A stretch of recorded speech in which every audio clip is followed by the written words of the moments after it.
Welcome to the stream.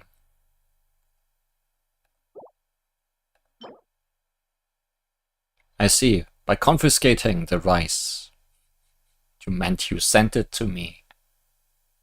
Unknowingly that I have been hoarding all the rice in the realm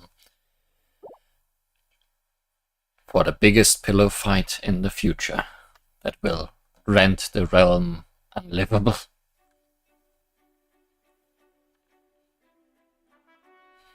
Do I ever use food for not resurrecting? I tried once for a while to have a team without a healer on it. Well, going out. So just show up And I just didn't really like not having a healer on it. And for buffing, kinda never. Maybe I'm missing out on some huge gameplay things that... You know what? We have an open slot.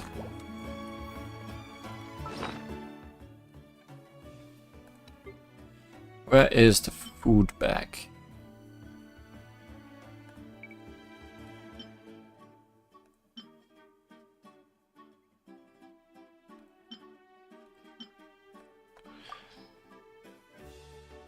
Let's not have healing in it.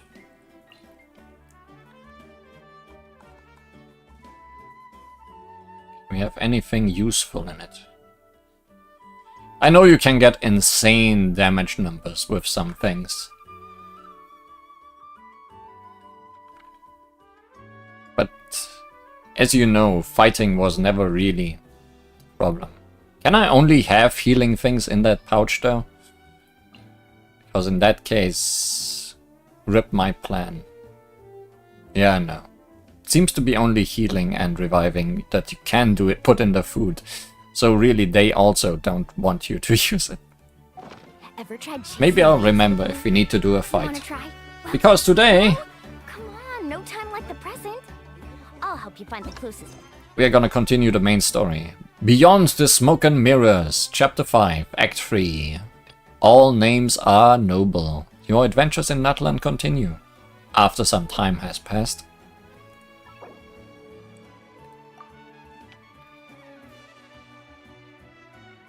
I'm focusing. Wait until 2 days later. If you want to boost your might, eat radish every day. I think radish alone won't do much.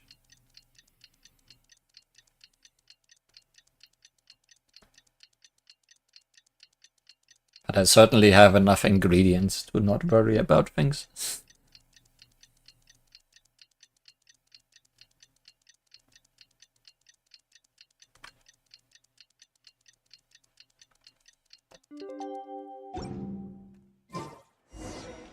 Have been looking really rough for Natlan lately. There are more and more commissions from the Adventurers Guild, and they're all related to the Abyss. Just waiting around won't do us any good. Let's go and see if there's anything we can do to help. Well, we are right here, so we sure will. I see. Thank you so much. The Adventurers Guild has been overwhelmed these days. No worries at all. We've always valued the strength of adventurers. Given the current situation, it's vital that we all work together. Since we're facing the same enemies, I'll send you the intel we've collected on the Abyss so far. Then we can take a look at how to coordinate our efforts. All right. Thank you so much. Hi, Catherine. It's us. Got any new commissions? Ah. You two have come just in time. I've got some good news. The Pyro Archon has finished assembling her forces and stationed them all across Natlan. Are we going to war? Given how the Abyss has ramped up its activities lately, we can no longer afford to act only after receiving news of an invasion. So the Pyro Archon suggested that the Scions of the Canopy and the Adventurers Guild focus on collecting and disseminating intel. That way, we can stay informed of everything that's happening across the land. Once we receive word of enemy activity, We can notify the nearest camp and the stationed forces can take immediate action. That will lead to faster response time. Yes, precisely. This should also allow us to focus on gathering information rather than running around and trying to tackle everything at once. So please also take a chance to relax, you two. You've been working hard these days, and this will be a good opportunity for some well-deserved rest. Okay, let's go back to the beach, people. So that's the plan. Whew, we can finally stop and take a break. But the threat of the abyss is still far from over. Paimon knows that. It's not like Paimon just wanted to lay here and do nothing. The movements of the abyss are always unpredictable. There have also been times when it suddenly became more active in the past. The people here generally see it as something like an acute natural disaster. Possibly even acute natural disaster. Once the disaster is over, everyone will return to their normal lives. We just all hope that day will be sooner rather than later. Oh, right. Most people have no idea just how bad the situation has gotten in the Night Kingdom. Have you seen abyss mages? They are really cute. I also hope the day of peace will come soon. Eh? Is that someone without voice acting? Hello, hello. Oh, hey, Kachina! Are you feeling better now? No, she lost her voice. Yep. Now really isn't the time to stay at home and recover. Anyway, I wanted to do something to help. So it seems the currently ongoing strikes in America by voice actors have finally caught up to the main story. I heard that the Pyro Archon is gathering warriors to be stationed in the more remote areas, so I came here to sign up. Impressive, Kachina. Don't think I haven't heard about all the things that you've been doing. If I'm working so hard, I've got to do my part too. Oh, by the way, Silonan told me she was ordered to forge you an ancient name. It was long ago. Nope, they are currently ongoing. She said that she is all set and we can head over whenever we are ready. Wow! So we'll finally get to meet Shilonen, the legendary forger of ancient names! Paimon still can't believe anyone could forge those things. Yeah, they are currently striking about being replaced by AI. They always have a reason to strike. It's not a very safe environment right now. Silonen is a true master. Not only can she forge ancient names, but also all sorts of stuff new and all sorts of new and fun things. She's always got a pile of commissions on her plate, so you usually have to wait a while before she finishes something. In this case, though, she's completely cleared her schedule just to work with you. She wants to give your name her full attention. Then we should probably thank her when we meet. Well, I've already signed up as a warrior, so all I have to do for now is wait for my assignment. It's okay, maybe we can go to see Silonan together. She won't turn me away, right? I mean, hope she wouldn't. Hey, have some confidence in yourself, Kachina. After all, you're already a victor of the Night Warden Wars. Everyone's so proud of you. Ah! Second thought, maybe I'll just find a hole in the ground and jump into it and hide for a while until my voice comes back.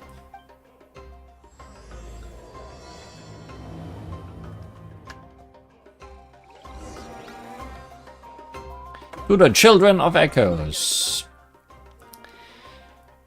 It is worth noting that the third part of the Children of Echoes quest is now available.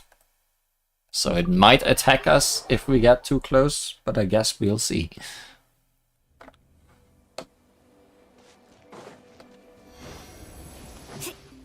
Off we go.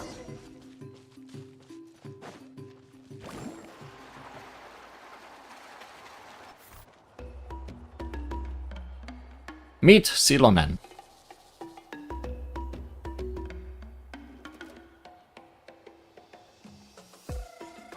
Silonen, I've brought the person who needs an ancient name. She's super amazing and I've already learned tons of stuff from her. I can vouch that she's really worthy of a hero's name. Ah, yes, so I've heard. So young, and yet you've already got quite the reputation. Wait, are you Outlanders? Yep, is that a problem? Yep, we're travelers who just arrived in Natlan not too long ago. At least the star of the show today has her voice. No, I mean, I was aware that you're travelers. It's just no one told me that you're Outlanders. Huh? You're saying the Pyro Archon didn't tell you? Did she also lose her voice? No, the only thing she said is that a new hero had pledged herself to the plan, but we need to forge an ancient name to ensure she'd be able to return safe and sound.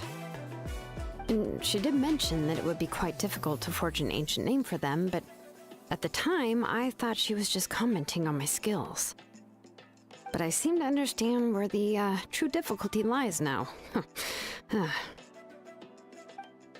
Are you upset? Oh, I wouldn't go that far. I'm used to it, really. I just need a moment to process things. Basically older sister, except different animals. The Pyro Archon's requests are always difficult to fulfill, and we used to argue a lot. Honestly, it's probably for the better that she didn't bring this up at the time. Anyway, I can't argue with her if she isn't here, and it'd be pointless to take my anger out on someone else. I think she's an ocelot. But, just because I understand her rationale doesn't make me any less upset. After all, she must have known that forging an ancient name for an Outlander is an impossible task. It's impossible?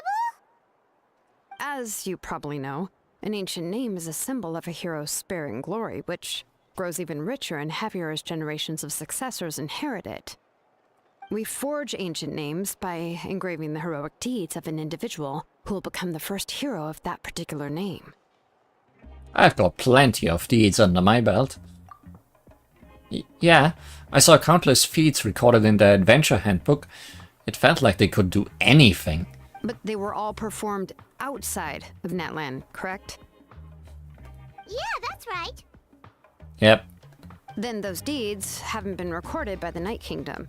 To take it one step further, even if you had performed heroic deeds in Natlan, as an Outlander, your actions still wouldn't have been recorded by our lands. Only memories and experiences that have been acknowledged by the Wyab can be used as a basis for an ancient name. Even the greatest of craftsmen cannot create something out of thin air, you know. That's just how it is. Seems the Wyab don't want just anyone to get a name, huh? Mawika, of all people, should know better than anyone, yet she's still entrusted the task of forging the ancient name to me. Oh, Paimon gets it. Nobody's happy being asked to do the impossible. Oh, we love our impossible requests around here. Why do I feel like this has happened before? I think last time Silonan just ended up running dozens of laps around the hills nearby. Ugh, don't remind me. Let's just focus on how we can pull this off.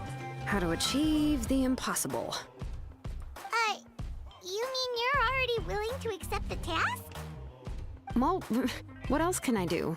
What's happened is already done, and it's not like I can outright defy the order of my Archon. If she gave me this order, then she believes the ancient name is an indispensable part of her plan, and that I'll be able to find a way to make it happen. In other words, the order is an affirmation of my abilities. Whoa, not only has she accepted the task, but now she's looking for silver linings? Maybe that's just how much she and the Archon trust each other. Yeah, let's see if we can find some special way to pull this off. If we really can't make it work, I'm sure we can still go back and talk to the Pyro Archon, right? The key is getting the Wyab to somehow acknowledge the traveler's existence and record her heroic deeds. We heard the voice of a Wyab when we were in the Night Kingdom before. We even had a whole conversation with her. If we can talk to her again, maybe we can figure something out together. Well, every tribe has their own Wyab. How do we know if the one you met is indeed the best one for us to talk to? Plus, considering the unprecedented nature of this situation, I have a feeling that the acknowledgement of one Wyab alone would probably not be enough. Would we need to gain the acknowledgement of all 6 Viops? I don't know. That requires a level of knowledge that I do not possess. We need to find a consultant who's an expert on all things Night Kingdom and Wyup. The first person who comes to mind is Lali at the Masters of the Nightwind. The one we call Granny Eatstali. Oh, we've heard that name before. We used her spirit speaker stone to find Kachina's ancient name. And broke it. A person who can make something like that must be pretty impressive. I'm unsure she'd be able to help. Unless she learns we broke it. Still, she's older now and quite eccentric. It's hard to even book a meeting with her, given that she's constantly holed up in her room and doesn't like to be disturbed. I've heard that to get her help, you have to be extremely patient with her and know how to keep her spirit up. I hate to break it to you, but... She probably won't be very happy with us. Huh. Why is that? I mean, didn't she already help you before? And you even managed to save Kachina.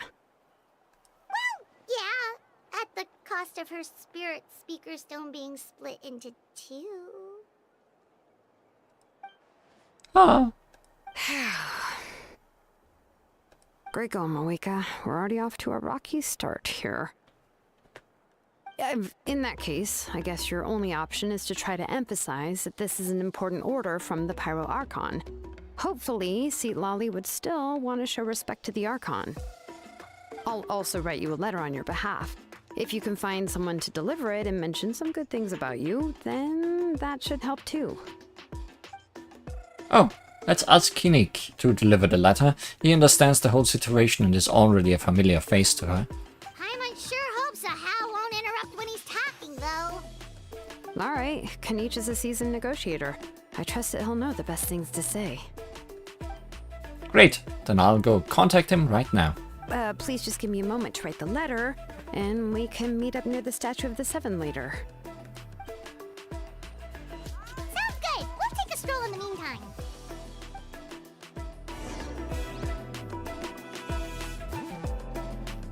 Well, that's exciting. Need a surfboard? As I said before, Lali is who I am looking forward to the most in Natlan so far.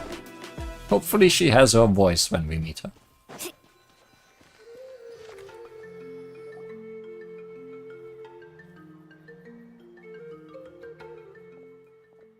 Speaking of people that don't have voices, we meet again. Kachina told me everything. I'll deliver the message to the Masters of the Nightwind and convince Lali to give you a chance. I'll also take this chance to explain what happened to the Spirit Speaker Stone and offer her an apology in person. I'm sorry to put this on you, Kinnick. It's just that you're probably the only person who knows how to deal with her. It's alright. We're all working for the sake of the Pyro Archon's plan, after all. Everyone here understands how dire the situation has become. Oh, wait, so Kachina and the Traveler also know about the plan? Because we all saw a hero of the past rematerialize right before our eyes, and then Mualani said that a ton of knowledge and memory suddenly flooded her brain. The Pyro Archon explained everything when we came back from the Night Kingdom, including the reason behind the appearance of the hero, as well as the current state of the Night Kingdom.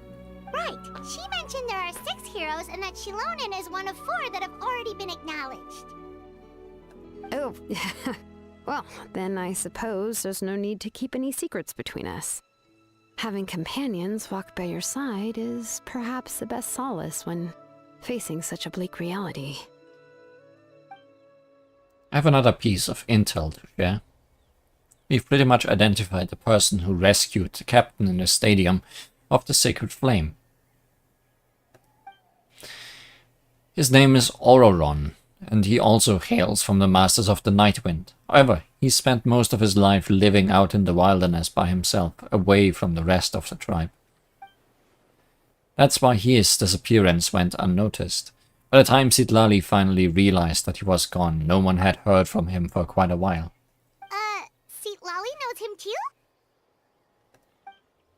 That's right. Auroron was an orphan, raised by the chief of the Masters of the Nightwind and many other kind-hearted people in his tribe. Still, he's had something of an odd reputation his whole life. Odd, huh? Given how the Masters of the Nightwind love to babble about dreams and revelations, they're already a pretty strange bunch to most. I've never met Auroron, but if they consider him the odd one, he's got to be pretty far out there. That's right. So in that sense, Auroron and Citlali actually have quite a bit in common, which is why they get along pretty well. Makes sense. But Paimon wonders how Citlali could be the first one to notice Auroron's disappearance if she spends the whole day in her room. As of now, we still haven't been able to confirm whether Auroron joined the Fatui voluntarily, or if he was correct. Citlali is probably eager to prove that Auroron hasn't betrayed his people. I plan to use this as a leverage when I go talk with her. Huh, so if I'm following, you mean we'll help her investigate Auroron and the captain's whereabouts? Auroron. Yes, if you're all on board with the idea, then it becomes a mutually beneficial collaboration, rather than just a one-sided request. Even though I don't think Citlali is the kind of person to turn down an order from the Pyro Archon, working together with us will help her focus and not get distracted by the whole Auroron situation. Good idea. This way we can get 2 birds with 1 stone. Yeah! Plus, we kinda owe her one anyway to make up for breaking the spirit speakers down. Ah, this is a pretty well thought out plan, as expected of Molly Poke Nietzsche. Then, yeah, I'll leave my letter to you. Let's hope Citlali can meet at the stadium in 2 days. Sure, I'll head out right away. Take care out there, Kinich. I'll be heading back as well. There are still a few things I need to pack. Okay, then let's part ways for now. I'll see you in a couple of days.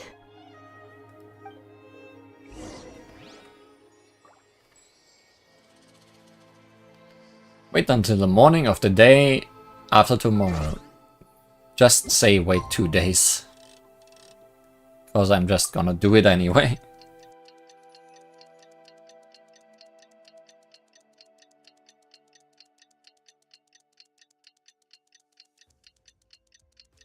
Unless it needs to explicitly be morning.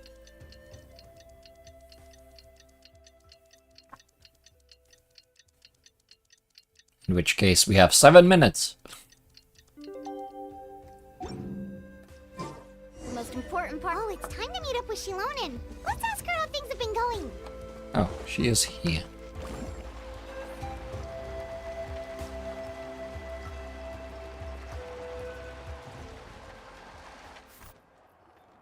Hey, Shilonen, how's everything going?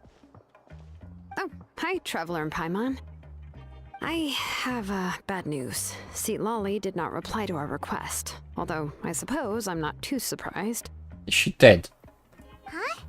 You mean she didn't even bother to give Kenichi a response?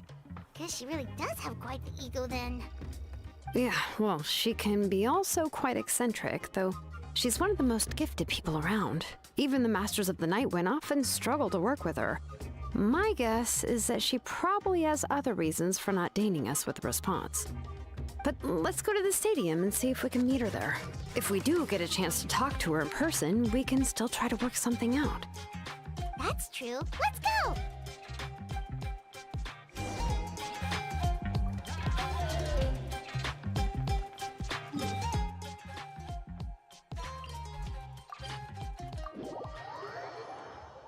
Let's try our luck, I guess.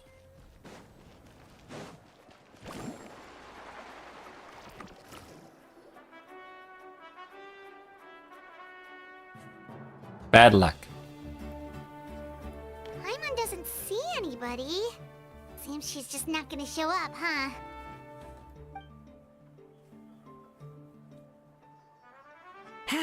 Well, we tried to be as considerate as we could, but she's under no obligation to help. That might be true, but this is still a request from the Pyro Archon, right? Shouldn't the subject always answer the call of their Archon?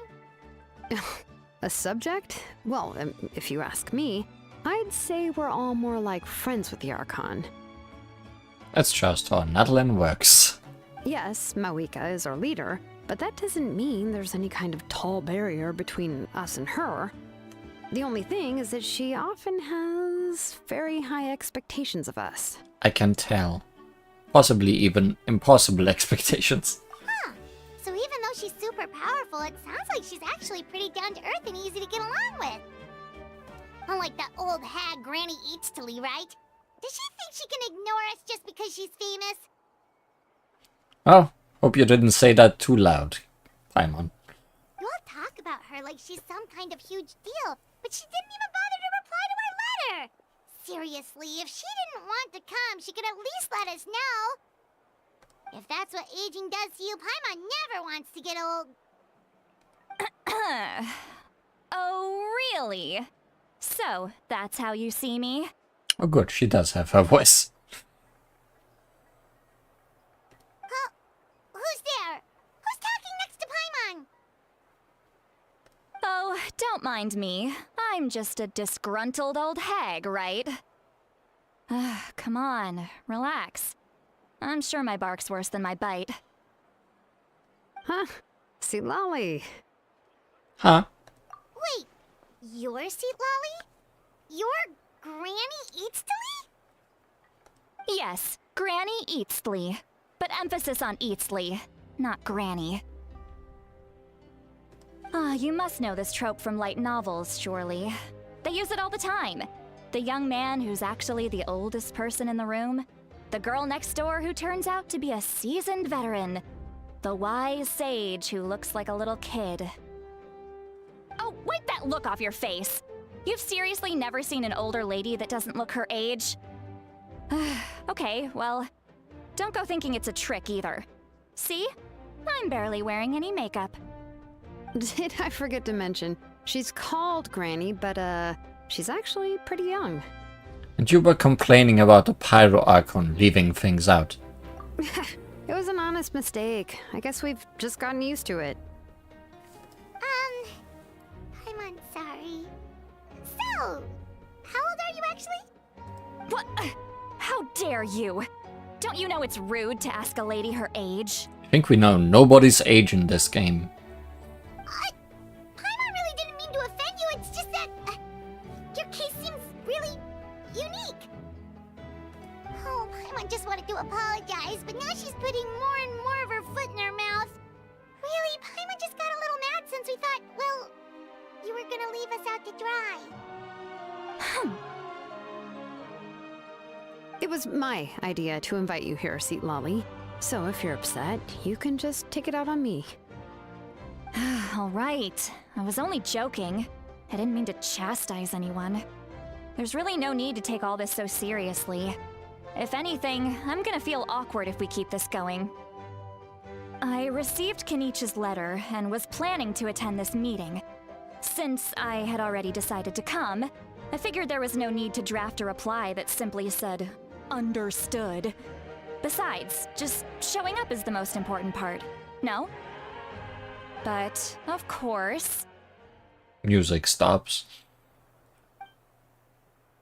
It's also natural for people to get held up by one thing or another as they're trying to leave the house.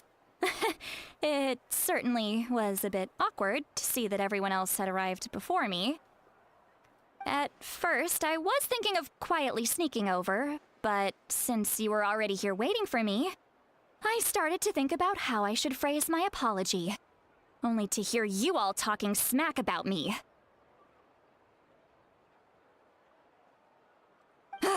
Anyway, that's the whole story. Honestly, it's not like I owed you an explanation anyway.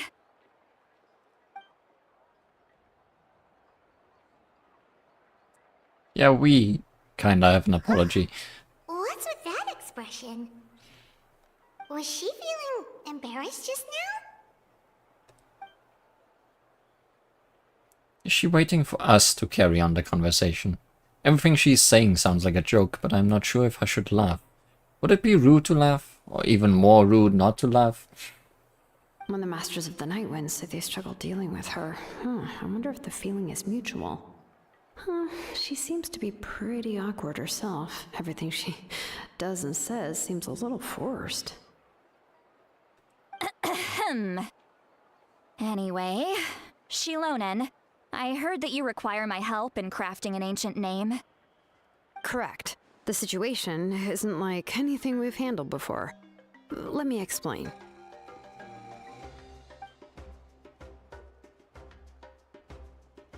I see. So Mawika has asked you to forge an ancient name for an outlander. Well, that would be a first. And you've also heard all about Auroron. I must say, he's always been a good kid. I can't see him joining the Fatui of his own volition. He must have been coerced somehow. We'll know once we find him. Yeah, that's what we came here to ask you. We'll help bring Auroron back if you help us solve the problems of forging the ancient name. What do you think? I suppose I'll just call you Traveler for now. Traveler, come here. Let me take a good look at you.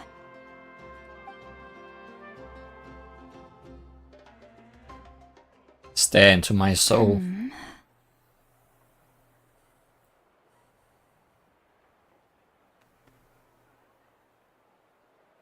Wealth leads to unending conflicts between people.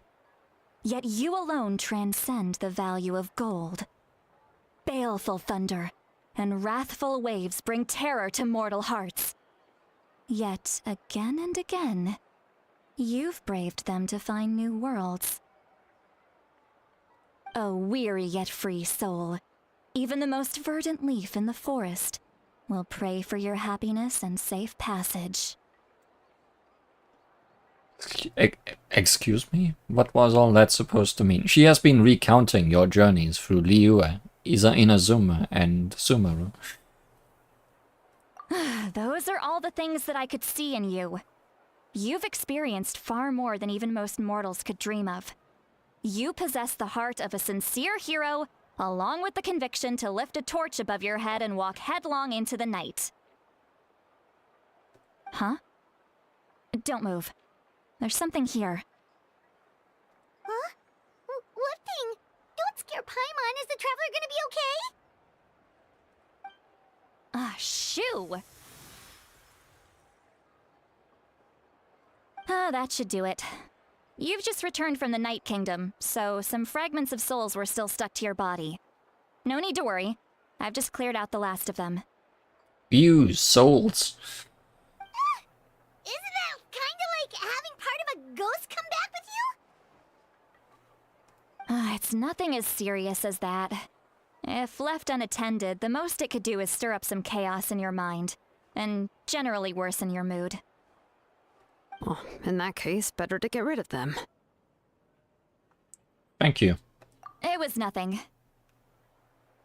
Shilonen, let's follow your proposal. Once you've brought Auroron back, I'll take you to see the Lord of the Night. The Lord of the Night? But don't we need to talk to the Wyab of the tribes? Something this important is beyond their jurisdiction. Only the Lord of the Night can decide whether we can grant an ancient name to one who does not hail from our lands. The Lord of the Night is an ancient entity that rules over the entire Night Kingdom, constantly borrowing the power of the sacred flame to combat corrosion from the abyss. Oh, so you're basically saying it's even more powerful than the Wyab of the tribes. Well, that sort of makes sense, being the lord of the entire Night Kingdom and all. Not exactly. It's not so much that one's more powerful than the other. But never mind. That's not important. It would take too much time to explain. You can read the law books about that. Just listen carefully to what I'm about to tell you. The Lord of the Night is currently in a deep slumber, and we can only communicate with its consciousness while in a trance. In other words, in a dream. But I will need to prepare a few more things if we are to hold a ceremony to achieve the state of the trance. I'll make a list. Can any of you get everything for me? That's my job. I can go. It'll probably be a long list, so better leave it to someone who knows all the local vendors. It's not my job. Sounds good. Then we'll go with St. Lolly to track down Auroron. Phew, the Fatui are nothing to scoff at, so please, be careful during your investigation. If you need any help, just come find me. Yep, we'll be sure to play it safe.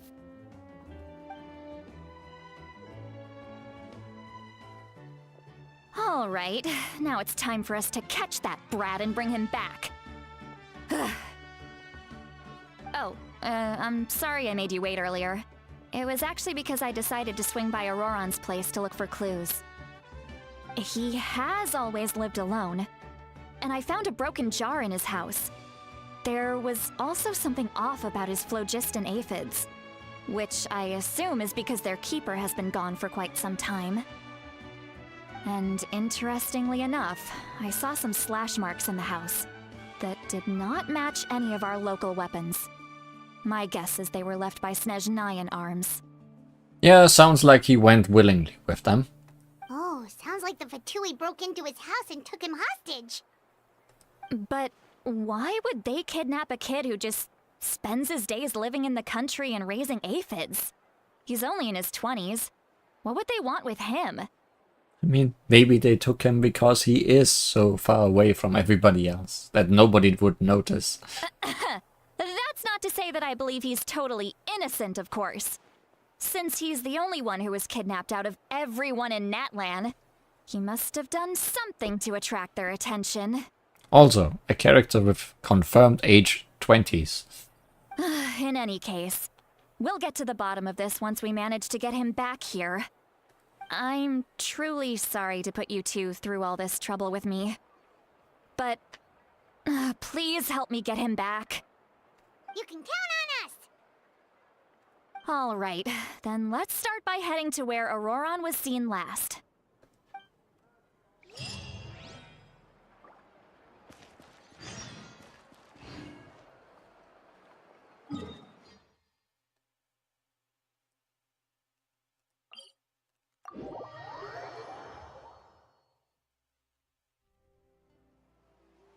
By the way, Citlali's voice clips a bit when she says S. Yes, I have noticed that as well. No, it's not your voice settings. Not your sound settings.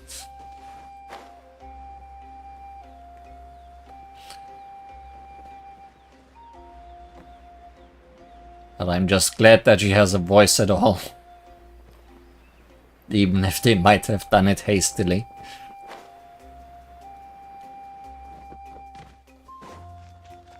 Off we go!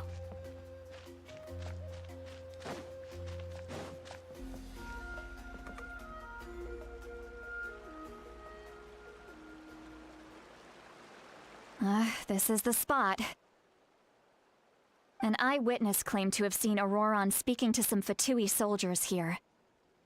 I don't know how much you're willing to believe me, but Auroron really is a good kid. I see no reason why he'd suddenly get involved with the Fatui. I'm convinced that what the witnesses saw was actually the Fatui coercing him, or perhaps trying to extract information. However, I doubt anyone would believe me, given there are no signs of a fight. Didn't Kanich say that she's a big name in Natlan? Feels kinda weird to see her so frustrated and helpless like this. Could you tell us a little more about him? Auroron? Well, he was left at the side of the road as an infant, and the people of the tribe took him in. You could say that everyone had a hand in raising him. He learned a lot from us, and once he reached adulthood, he built himself a house out in the countryside. He spends most of his days growing vegetables and raising aphids, living off of what he harvests from the garden. Maybe he was a kid from Snezhnaya to begin with. He's always been such a good kid. He would even get his friends to deliver whole bags of fresh produce to my place. That's all there is to him. Then he really doesn't sound like a bad person. Oh well, let's keep looking. He can answer all of our questions once we find him. He's been raising phlogiston aphids for a long time, and since they were disturbed, they secreted a special type of phlogiston. We can use that substance to track his movements. Let's follow the phlogiston trail. Huh? What trail? Paimon doesn't see anything. Oh, right. I forgot your eyes don't naturally perceive such things. I haven't used my elemental sight for quest things in a long while, I feel. Here, give me your hand.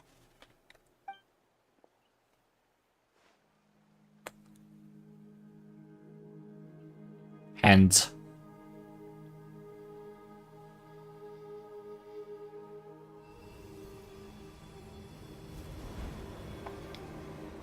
I upgrade through hand. Huh? How about now? What do you see?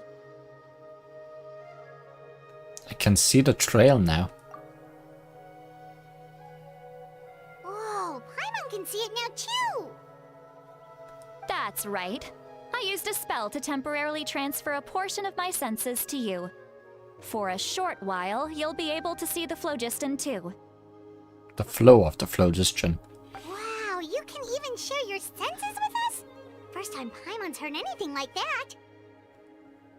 It requires a very rare spell that most people aren't adept at. But don't worry, it's a cinch for me. Between the two of you, it seems the Traveler's senses are a bit stronger than Paimon's. When I held your hand just now, I could sense that you've got a great affinity for phlogiston. You're extraordinarily gifted. Anyway, we'll need to use our vision now to track down Auroron. Good luck, you two. Over here, this way! Seat Lolly might say a lot of deep and confusing stuff, but this spell of hers is really something. What treasure? What was that? Oh, Paimon was just complimenting you, really. Very Need a surfboard? flattering. What does she mean by deep and confusing? As far as elderly shamans go, I'd say that I'm already pretty easy to talk to. Is there any other old hag who's as fluent in the language of the youth as me?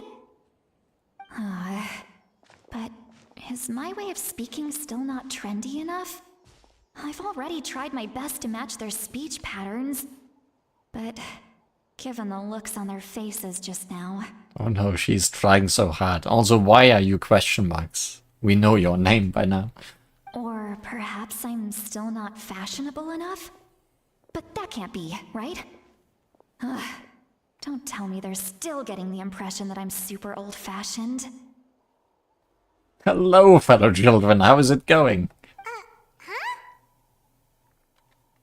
Please tell me we can hear her thoughts, because she shared her senses. I think I just heard a voice. Wait, but it wasn't with my ears. Was it all in my mind? You didn't think this through, Sidlali. Was that Seat Lolly's voice? Can she hear yours too?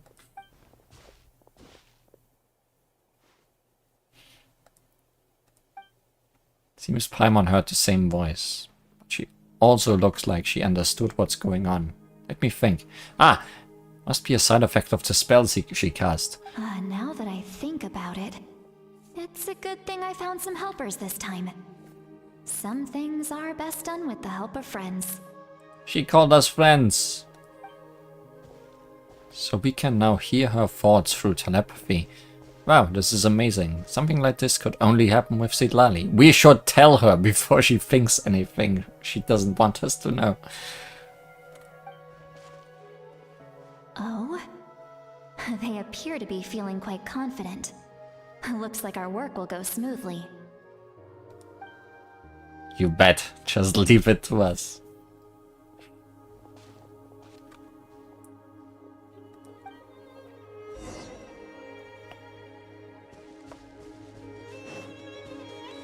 Hey, looks like there's a new camp over there. Let's go take a look. That little brat, I swear. I just hope he hasn't gotten himself into any real trouble.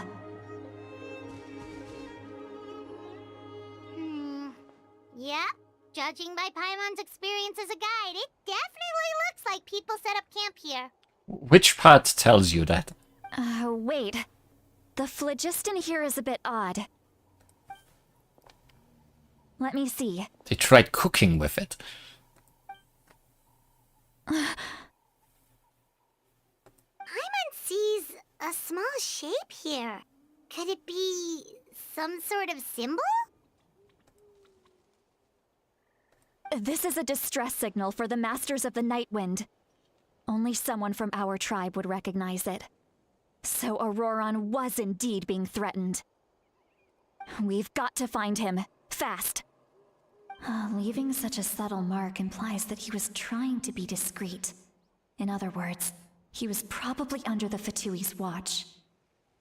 If they notice us, we can just charge in and fight them to the death. But what if my darling grandson is also there? I can't have him caught in the crossfire. Grandson? No, I've got to be careful. Otherwise he'd get hit as well. How annoying. No, I've got to stay calm and keep my composure.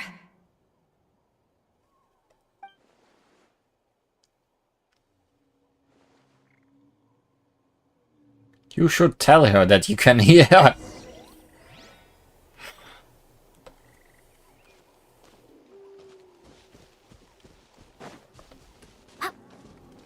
Does that lead me in the correct direction? No, it does not.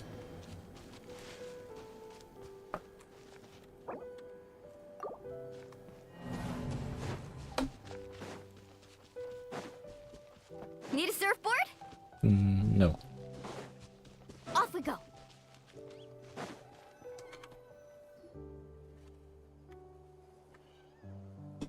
There are traces of people staying here too. Wait a second. The phlogiston around here is jumbled up.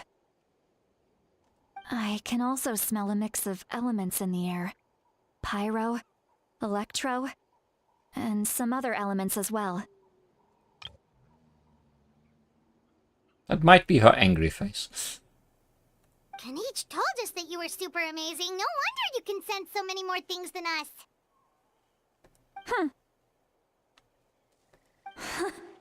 It's about time that little brat said something nice about me. There are signs of a struggle here. Judging from what's left on the scene, there must have been a fight.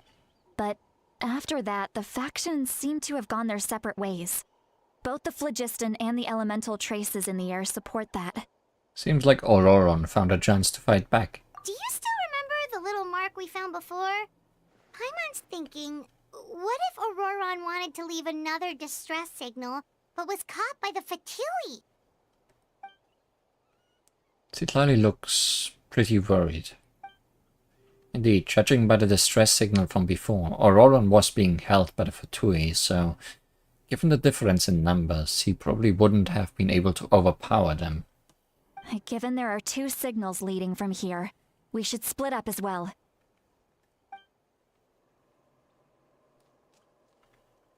I'll take this direction, and leave the other one to you. Let's meet up again later. Auroron, what the heck were you doing? It's one thing to trouble me, but now I had to bring other people into this as well. You little brat. Auroron, you moron. And off she goes. Traveler, did you hear all of that as well? Yep. Once Citlali left, that voice went away as well. Paimon even tried calling her name inside Paimon's head, but there was no response. So the telepathy doesn't go both ways. So you were thinking the same thing. Paimon also thought that if we could hear what she was thinking, then she could probably also hear what we were thinking in our heads. I don't think Citlali noticed anything. She did say that she was quite adept at this spell, and it doesn't sound like she's had any trouble with it in the past. Huh, maybe we're a special case and can hear her thoughts as a side effect. If you think about it, she's really got a lively inner world. It paints quite a different picture from Paimon's first impression of her.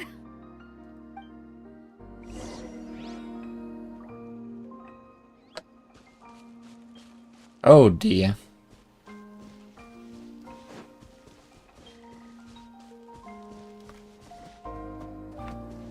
You are not my enemy.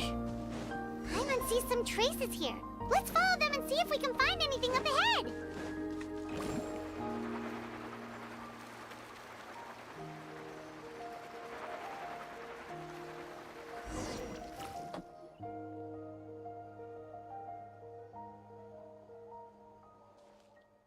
There are traces of phlogiston here, but Did you find something? Can't you read my mind? Found some traces of phlogiston, but the trail completely ends here. Huh. So we can't tell where Auroron might have gone from here. That's weird. The phlogiston trail suddenly stops. We can't make anything of these footprints either. But he can't have just evaporated into thin air, right? We know he wasn't alone. He had all those Fatui with him. Paimon's right. This is all extremely strange. Also... So, you can hear the sounds of the wind from beneath the earth.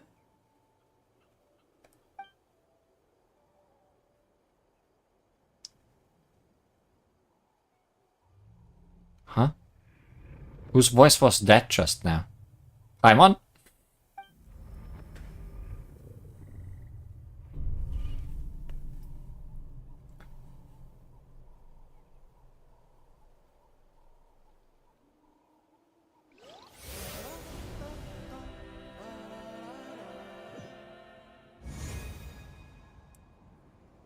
Okay.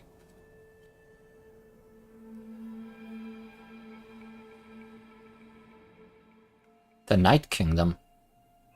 How did I get here?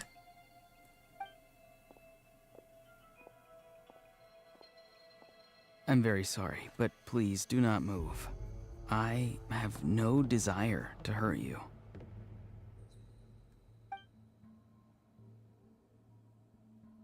I apologize that our first meeting has to take place like this. It's just that you're much like one of those animals with ears that perk up as soon as it senses danger in their environment. And given your combat proficiency, I would not have been able to gain an advantage over you if you were anywhere else in the world. However, you're now in the Night Kingdom, a familiar domain to the Masters of the Night Wind. Auroron? Hello, traveler. I'm Auroron, the one you've been searching for. But what does this mean? Have you escaped Fatui's custody? Ah, the Fatui's custody. I see. So even Granny has told you that I was coerced by the Fatui.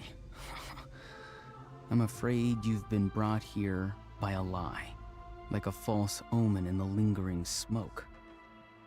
Two different eyes. My friend and I only left those traces to lure you here. Deceiving you was never our true intent, however. It was simply the fastest and most feasible way for us to set up a meeting. It's the captain. Greetings, traveler from afar.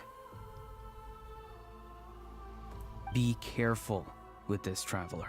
Her soul is temporarily restrained by us, and it appears to have become more fragile in the process. It's taking all my concentration to hold on to her.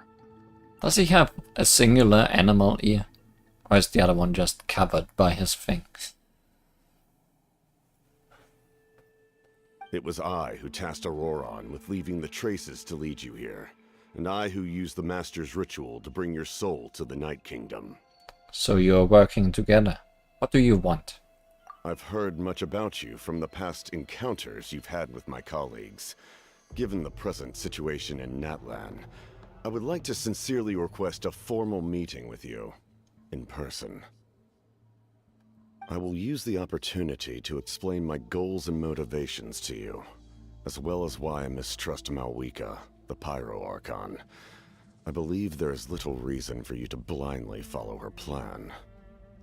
That would be interesting if her down-to-earth friendliness was actually fake. If you would like to hear our intel, then find us to the east of the stadium. But remember, not a word of this to anyone. I would like to avoid any further conflict. You will see me again once you return to reality. No matter what I say, please, help me keep this a secret. This is all to avoid dragging Granny into this conflict.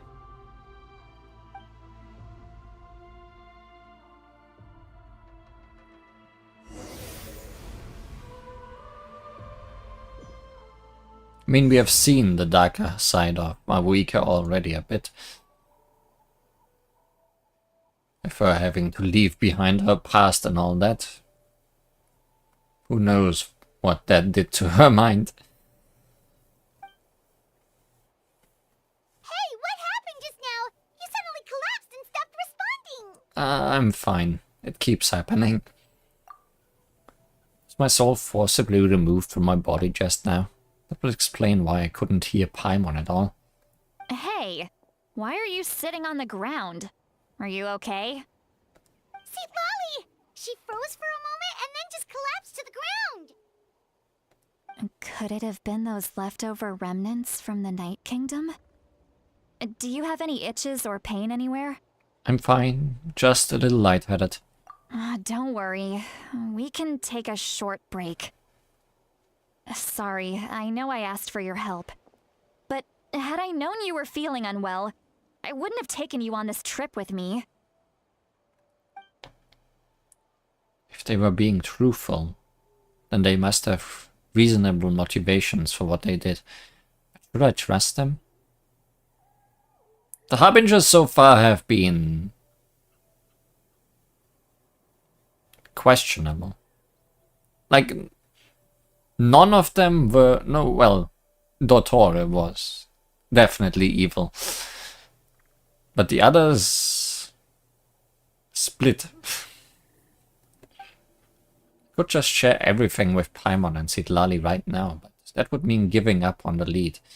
I still haven't had much dealings with either the Fatui or the Master of Nightwind. Suppose I'll stay quiet for now and see if I can find out anything else. If you're feeling sick, you should just say so.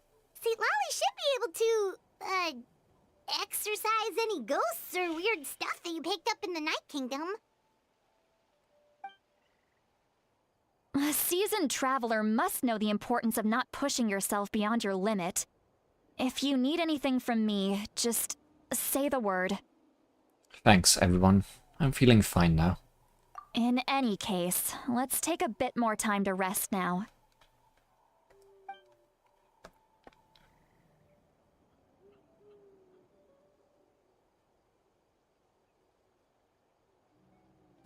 Need to be more careful next time.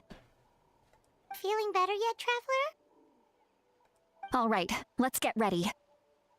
I followed my phlogiston trail earlier to a stronghold guarded by soldiers.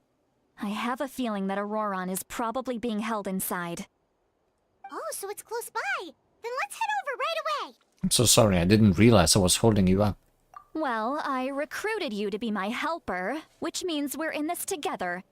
Like the wind and the clouds. We either move as one or not at all. But if you want to make it up to me, then just be sure to fight extra hard when the time comes. Does that mean I should eat something strength boosting?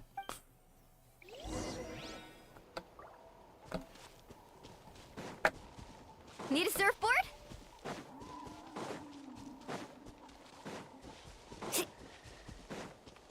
Off we go. Just a little flaunting. Is not what we are doing.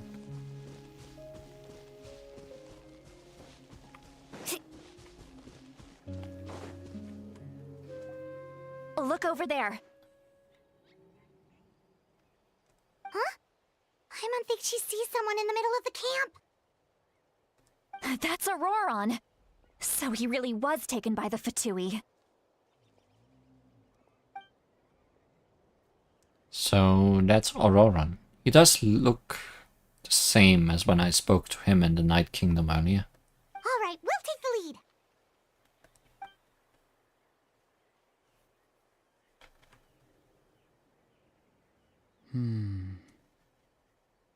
Hey, quit daydreaming. Don't you have work to do? Kostalitsky? I cannot see the sun. What? Without the sun, I cannot see the truth. You are currently blocking the light, so I must beseech you to move aside. Huh? Okay, Mr. Philosopher. That's enough mumbo-jumbo. Wow. I'm going to rip that guy's head right off. St. Lolly's struggling to control her temper now. Are you ready? Let's go kick their butts. On my count. 3, 2, 1! Rest in peace, Fatui. Still trying to resist? Sorry, this didn't need to happen, but... This is just the day you have found me. Attack by 320, crit by 10. Sure.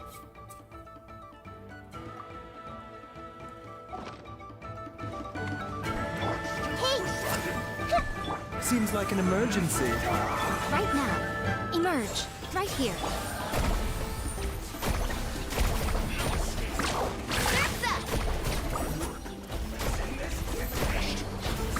Amazing!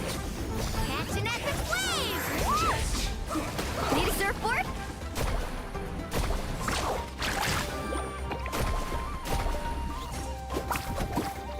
Everyone hold it! Emerge. Right here. The doctor will see. Woohoo!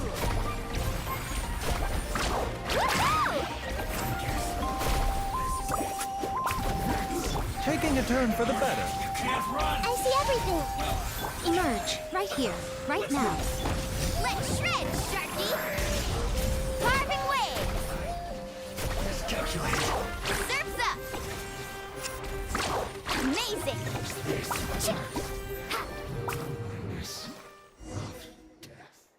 Auroron!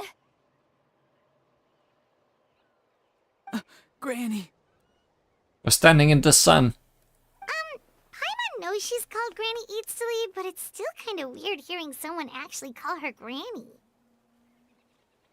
And greetings to you too, other Granny. Granny?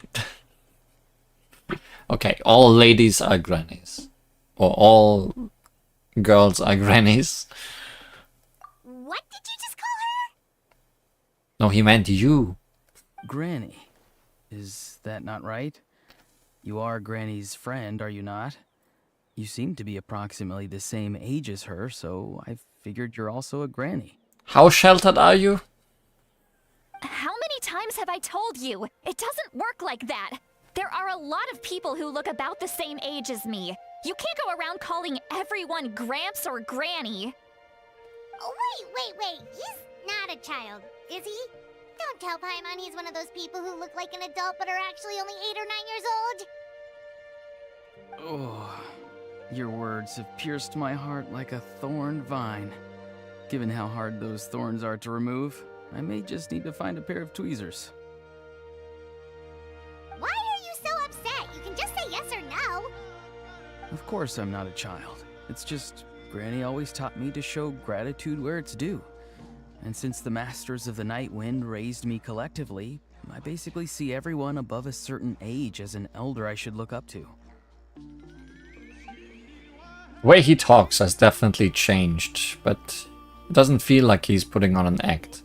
He asked me to do whatever I could to help keep things a secret, and even said it would be for Citlali's sake. So you treat everyone like they're your gramps and grannies. Exactly. Isn't that weird?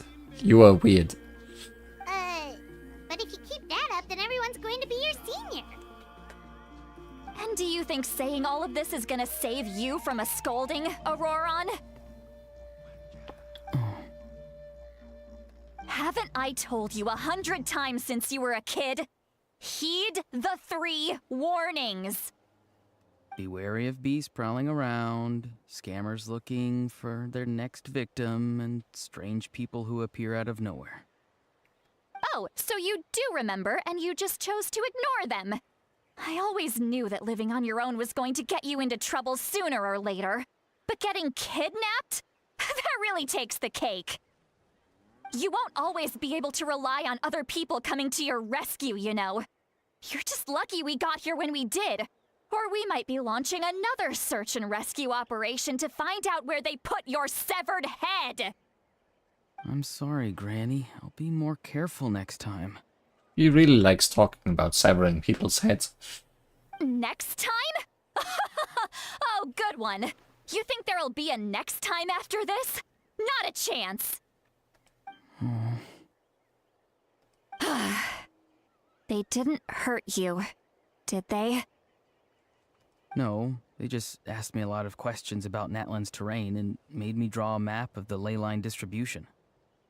Okay, now answer me honestly. Were you the one who helped the captain escape after his battle with the Pyro Archon? Yes. So why did you do it? Because they said they would need my help from there on out. They also said that if I refused, they'd just come to you, Granny, and they'd already figured out a way to make you do their bidding. Hey! I'm no ordinary Granny! Would they really dare to come after me? And you! Did the gods give you a brain just for you to not use it? Did you really believe everything they said at face value, and not stop to think? Thankfully, the Pyro Archon only asked that we find the mysterious individual from the Masters of the Night Wind, and didn't slap your name on a wanted poster. Don't think for a second that she doesn't know what's happening. Even if the truth that you see will soon manifest into reality, there is still no need to preemptively panic. Have you forgotten the words that I've taught you? I'm sorry. He just feels like a lost puppy to me. Ugh, forget it. We can submit the details of this camp and the defeated Fatui as evidence of your innocence. Let's clean this place up and get back to the city. Auroron, you better remember this lesson well and seriously reflect on your actions. Also, once we return to the city, come to the speaker's chamber with me.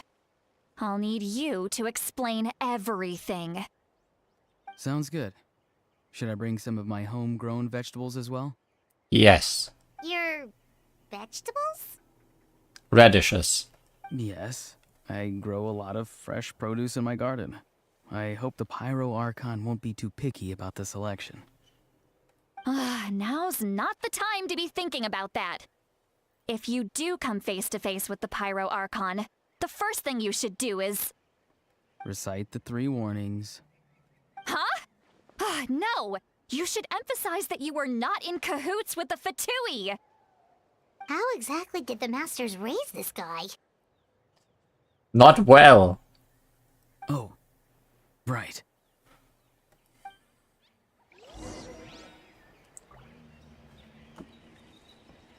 And again, if it was Sidlali who raised him, it tells us a lot. Hi, Solo in the Dark. You are indeed first today.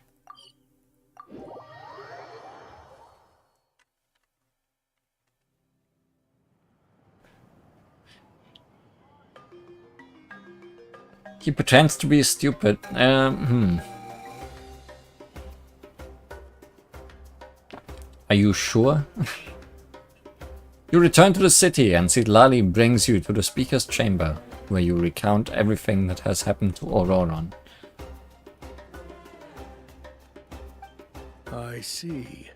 So Auroron came to the captain's rescue because he promised to help him in exchange for Sidlali's safety. I feel like nothing that happened in the Night Kingdom with him necessarily states that he isn't Auroron the Moron. That's right. I'm sorry. Now that you know Auroron was only trying to protect another member of his tribe, could I ask you to petition the Pyro Archon for her forgiveness? We'll give her a full report. We'll let you know once she's reached a decision. Will I need to stay here? Technically, yes. But if Miss Sidlali is willing to serve as your guarantor, then we can release you from custody.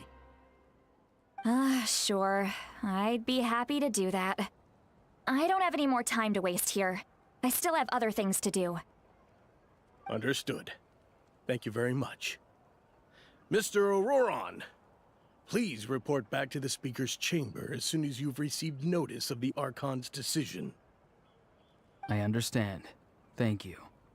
And thank you too, Granny. Well, at least you won't need to hide your face anymore. Traveler, Paimon, thank you very much for your help. And don't worry, I haven't forgotten about my side of the deal. Once Auroron is settled, I'll go talk to Shilonen and get started on forging an ancient name for you. Oh, thank you. I'll be counting on you. You scratch my back, I scratch yours. It's as good as done. You can just go twiddle your thumbs or something while you wait for the good news. Bye for now. Come with me, Auroron. We've got to find you a place to stay for the night. Goodbye, Other Granny. This new grandson of mine is way too polite.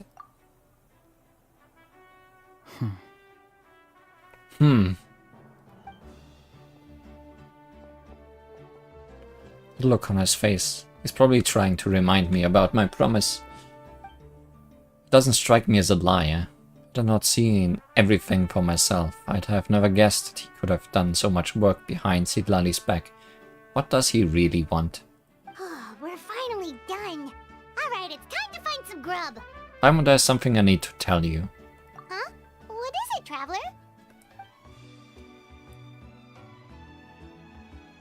What? That captain? Okay, so at least we confide in Paimon of all people. Keep your voice down. Sorry.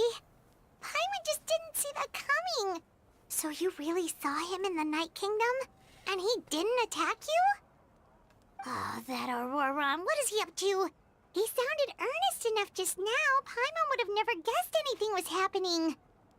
All that stuff about protecting Lali and being forced to help the Fatui, when he's actually been a willing accomplice all along. I'm still not completely sure. Yeah, you're right. Still, Paimon appreciates you telling her about this. Paimon will support your choice no matter what, so if you want to go, we can go together. We still have another whole day before the meeting, so we'll just meet with them when the time comes.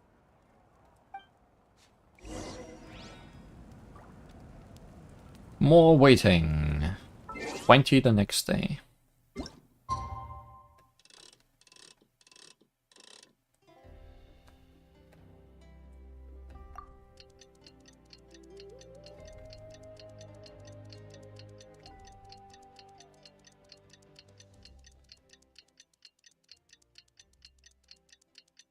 Also, I did not necessarily feel the food buff during that battle with the Fatui. Woo! Whoa!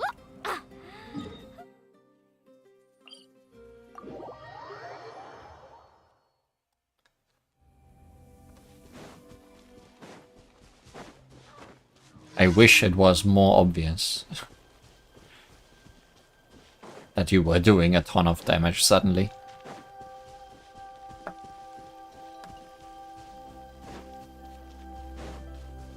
I mean, it's obvious if you check the damage numbers, I guess.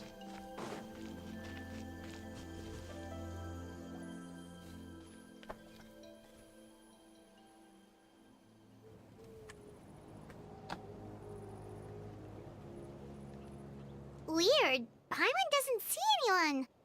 Oh, please don't let this be a trap. In the end, they're just gonna take me to the Night Kingdom again.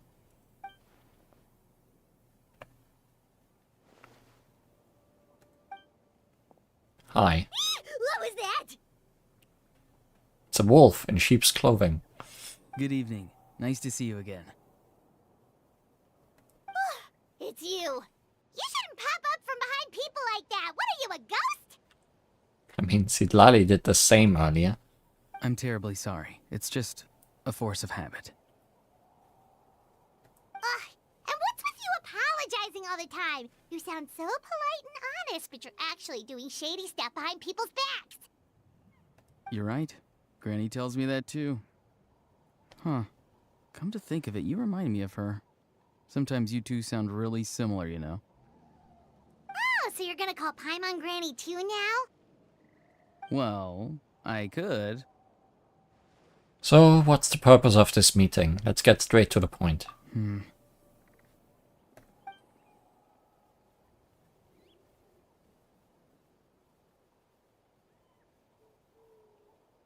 It's all clear. Over to you. Excellent. The fact that you showed up proves that I was right about your character. I don't really care how the Fatui thinks of me. Yet, there's been a lot of talk about you. Child told me that you're passionate about the unknown and willing to take risks.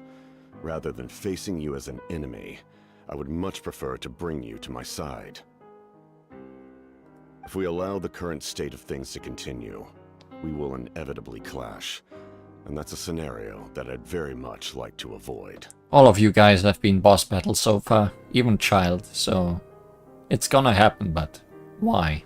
I've long heard of your exploits across the nations. Though you have crossed swords with my colleagues many times, I know that you are by no means an unreasonable person. I also killed one of them. And once you've learned the truth that the Pyro Archon Malwika would never willingly share with you, you may just find it in your heart to consider my proposal. I assume you've already been informed of the Pyro Archon's plan. In order to defeat the Abyss and save Natlan, she still needs 2 more heroes to appear. How widespread is this information? Wait, how did you know that? Never mind. Guess that's not important now. No, it is pretty important, because it means the information is leaking somewhere. I've long kept a close eye on her plan. To be frank, it's an exceedingly risky plan. Will the heroes really appear? And even if they come to her, will their power be enough to drive the Abyss back? If any part of the plan goes awry, all of Natlan, even all of Tevat, will pay for her mistakes. Now, you may have been led to believe that this is the only plan available to her. But what if I told you she's had another emergency plan all along, the details of which she has chosen to keep hidden from you? No, it was the robot who killed her. You are correct. An emergency plan? Yes. A way to keep Natlan intact, even if her original plan fails. But given the painful cost of its execution, she has chosen to keep it as a mere backup plan. Whether this stems from hesitation, fear, or even naivete, I cannot say. But Natlan cannot afford to wait until she comes to her senses. My fear is that given the enormity of the decision, she will be reluctant to confront the dire reality we face until it is too late. There will be no time left to execute the backup plan, and all of Natlan will be lost to the Abyss. We have to make the decision for her, here and now.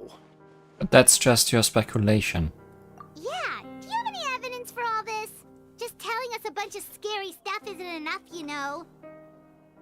Besides, wasn't it you who tried to seize the Gnosis for the Tsaritsa's plan?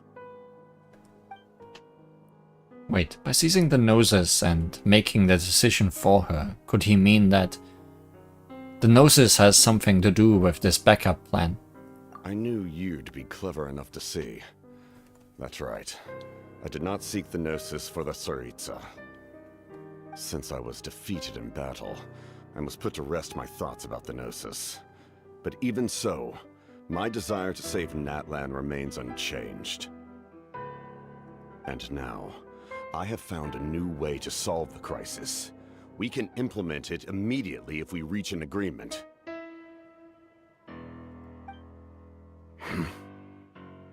Oh. Someone's here. Huh? The captain disappeared! He is good at that. Something is rapidly approaching. Oh no. Something? Bad news, chump. It's your granny. Off with your head. See,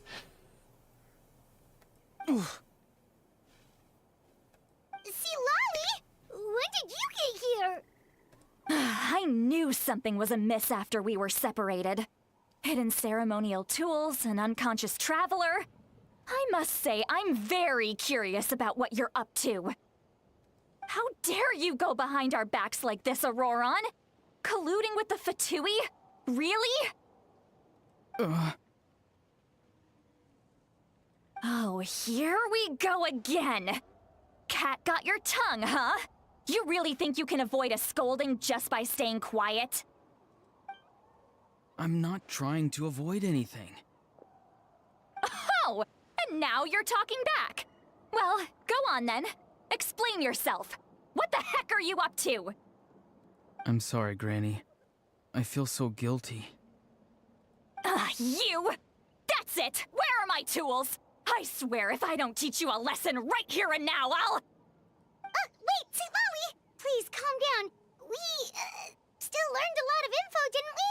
Like the fact that the captain isn't trying to seize the Gnosis anymore.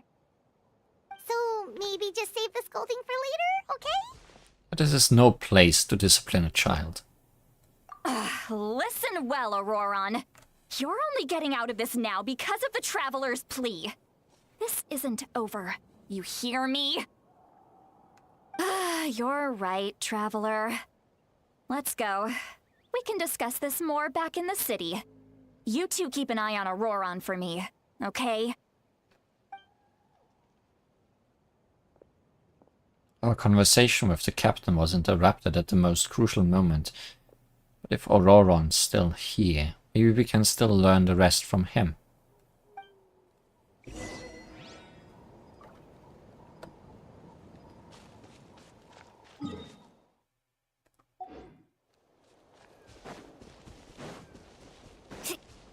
Off we go, faster!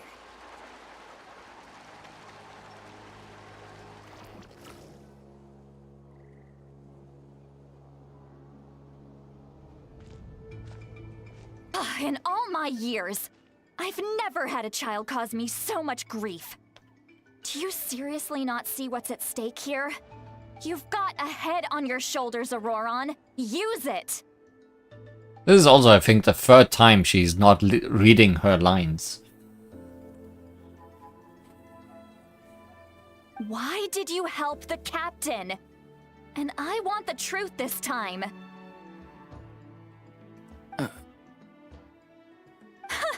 No answer? Think you're being smart? Then let me ask a different question.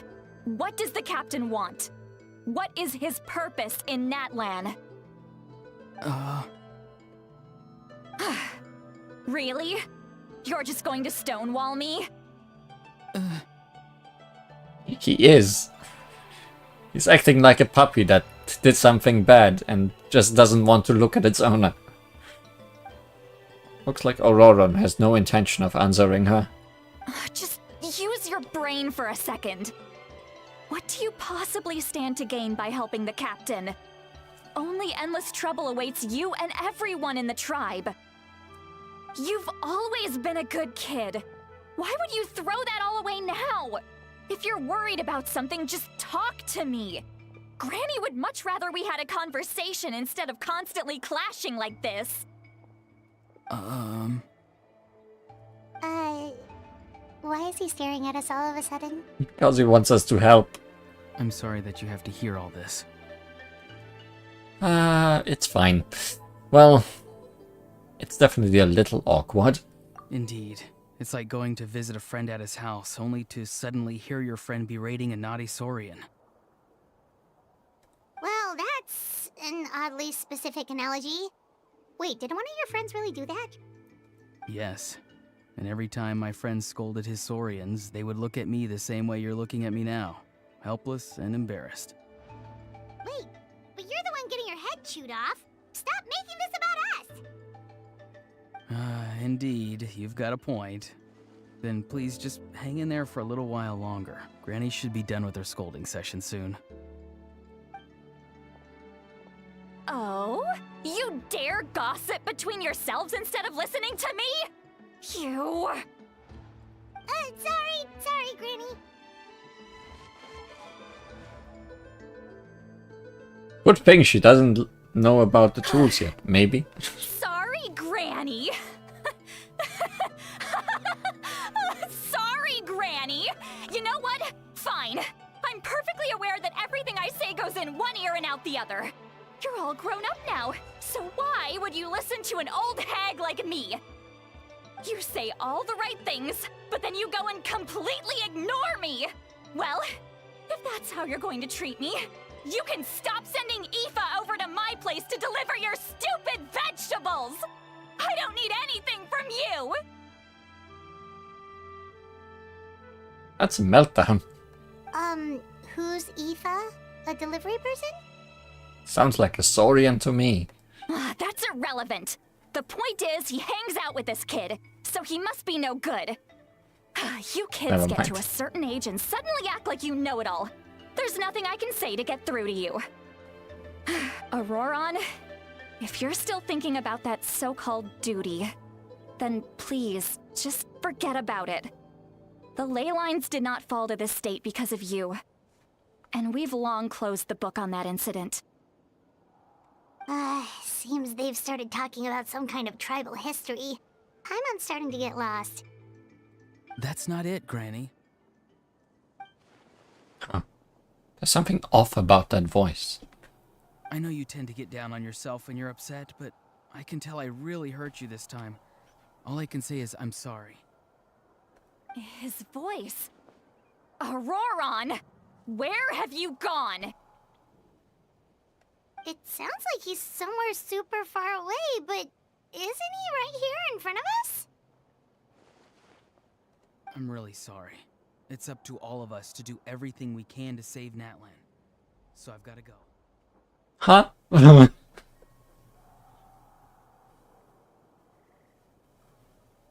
Get back here this instant! Auroron! What is this?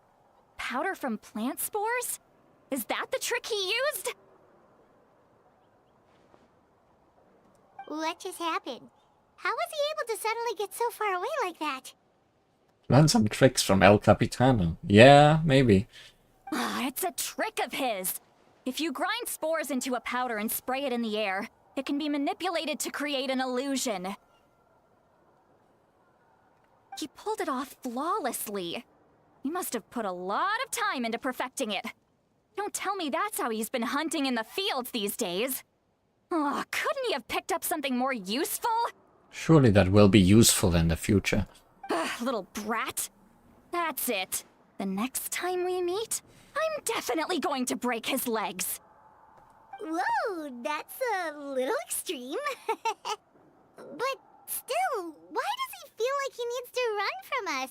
If his goal is also to protect Natlan, then can't we work together? He still doesn't want to tell us anything about his goals. I'm sorry for interrupting your conversation with them earlier. But even if you'd been able to hear them out, there's no guarantee you would have gained anything substantial. Auroron probably did everything he could to get away because he knew I'd get the truth out of him sooner or later. Ah, that brat. I swear. The captain probably has some sort of substantial plan. Otherwise Auroron would have no reason to keep following him. Meeting again is out of the cards for now, so it might be faster to just approach the Pyro Archon and confirm what the captain said. And also, I can tell that Auroron's stubbornness has hurt Citlali deeply. I need to find a way to comfort her. What was all that about Auroron's duty earlier? We've got quite a long walk back to the city. Let's take our time. It'll give me a moment to figure out how to explain all this.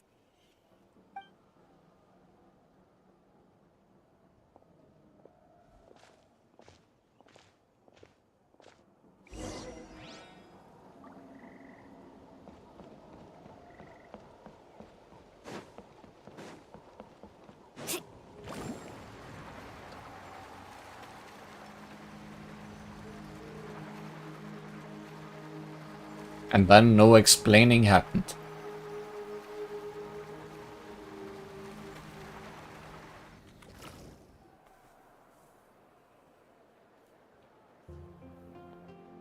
Do you two have some time? Feeling hungry? How about we get something to eat? Oh, right. It's been a while since we last ate. Now that we can relax, Paimon just realized how hungry she is. Then let's go. we can find somewhere to sit down and talk. Food and drinks are on me.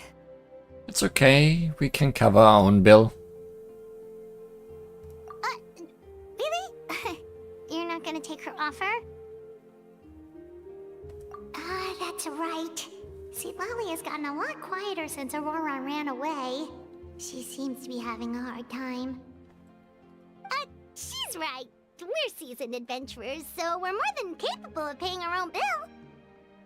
Hey, come on now. You won't even let me take you out for some food and drinks? I just wanted to treat you to a meal. Are you sure? We can save you some more, Mora is the least of my concerns. Besides, we're definitely due a meal after all the time we've spent together. Let me get this one. I might be an old hag, but I like to think I'm not completely useless. Sure, that's fine with us, but Paimon doesn't want you to be sad, Sweet Lolly. Don't worry. I'm sure a juicy grilled steak will work wonders. Food always works. At least for Paimon.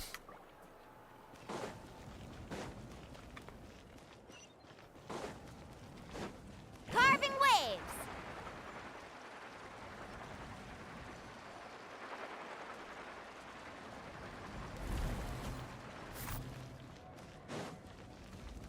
Need a surfboard?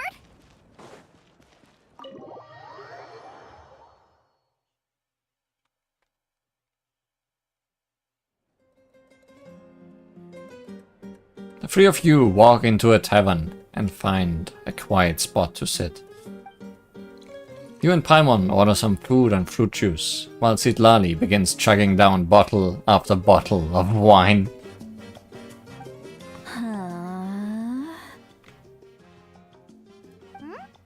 What are you looking at? Do you see two people standing by the door? They look like spitting images of each other. Are they twins? Oh no, she's drunk. That's more than two. But Paimon only sees one person there. Huh? How could that be? I guess my mind isn't as sharp as it used to be. Give me another bottle, boss! Do you think she's drunk? I'd be surprised if she wasn't. There you go, miss. Oh my, it's not every day you get to see Granny Itzley here with some friends. Not to mention ones who've made a huge name for themselves recently. Oh, so you've heard of us? Of course I have. Aren't you the ones who saved Kachina and brought her back? No wonder you hit it off with Granny Citlali. She wouldn't spend time with just anybody, you know. I don't even remember the last time I saw her with a new friend. Wait, so you call her Granny too? Well, given our ages, it'd probably be more accurate for me to call her my great-great-granny. She's one of the most famous people at the Masters of the Night Wind. Most days, hardly anyone even dares talk to her. How old is she really? Huh? Gossiping about me right in front of my face now, are you, Chonka? Oh, please, Granny, I wouldn't dare. I'm just beyond happy to see you bring over some new friends. After all, any friends of our regulars are sure to be great customers too. All right, that's enough. Go on now. I'm sure the other customers would like to talk to you as well. There's no need to keep staring at me. I promise I'll keep my alcohol down until I leave. Well then, you have my thanks. After Chanka leaves, Citlali downs a few more glasses and begins to stare blankly into space from her chair. You start wondering whether she is actually drunk or working through some complex problem in her head.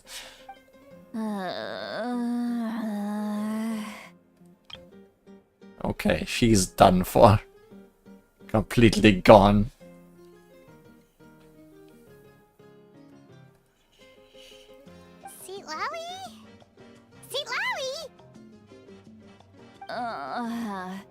Who's that? You got some gall calling me by my first name. Let me guess. You want to test your skills against Granny Eatsley, don't ya? Are you still with us, Lolly?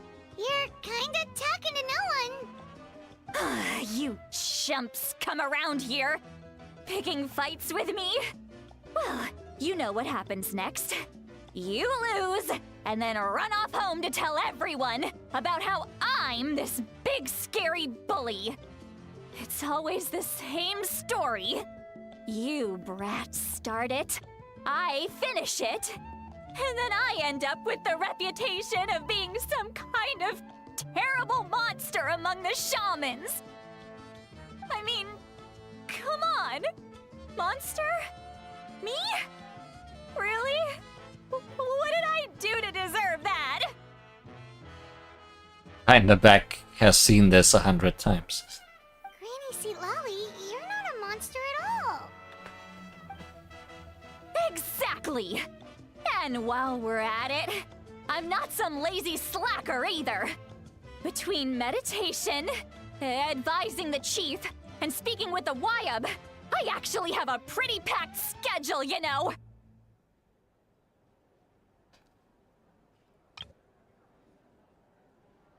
Okay.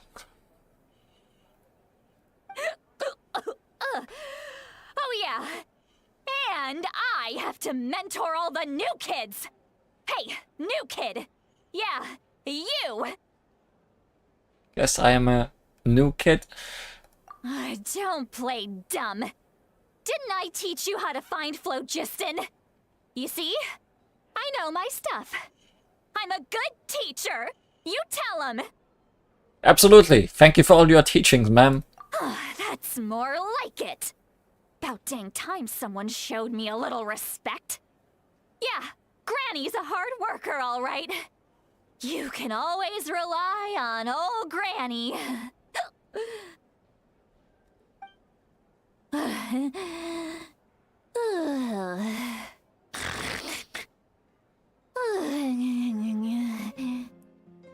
Then she fell asleep with open eyes.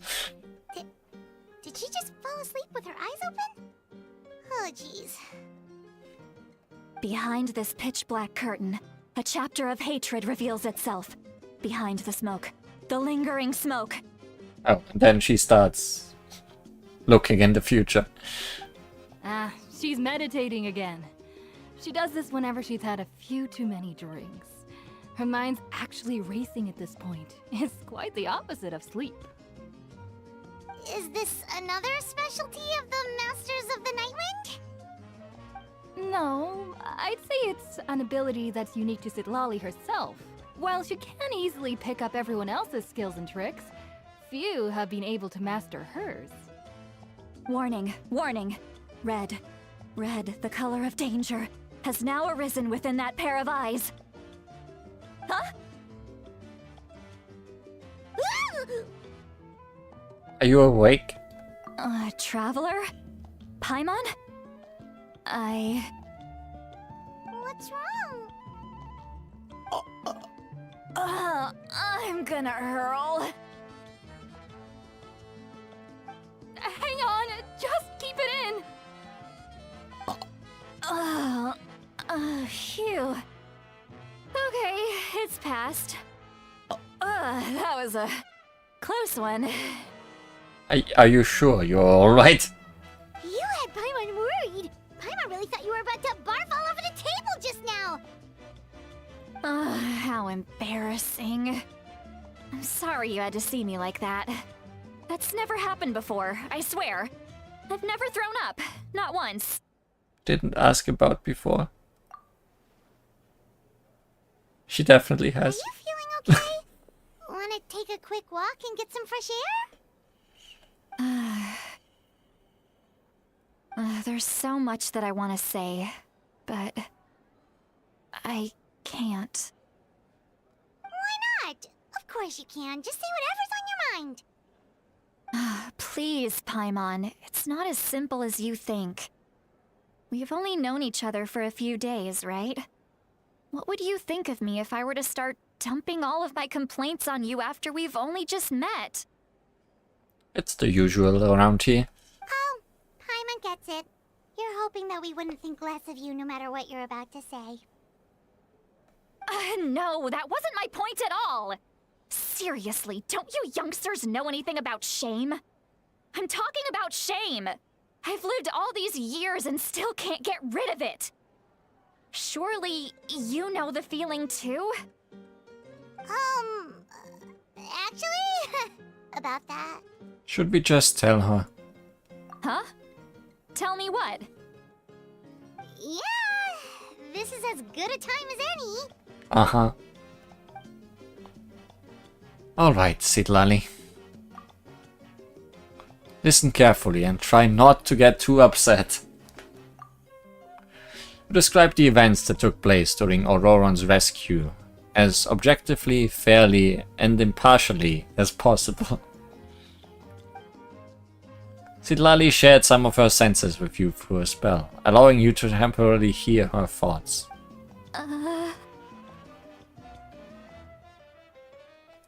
So, you heard my... It's okay, Citlali. You had every right to complain about those things. I can't take it anymore! Why do these things happen to me? Hearing me mumble under my breath is one thing, but hearing what I mumble in my own head? That's too much! It's just like when you're rolling on the floor in your pajamas, but you forget to lock the door, and someone bursts in to deliver cabbages and sees the whole thing! That's awfully specific, as if anything like that happened before. So that, happens to you a lot. It happens to people in general, okay? Doesn't matter if you're 200 years old or 1,000 years old. Everyone rolls around in their pajamas sometimes. I was just picking something generic. You okay? You look dejected. Take a walk with me. I have things to share with you. Please come back to us. Looks like she's completely given up. Like those criminals who just confess everything and accept their fate. We should follow her, just to make sure she doesn't do anything stupid.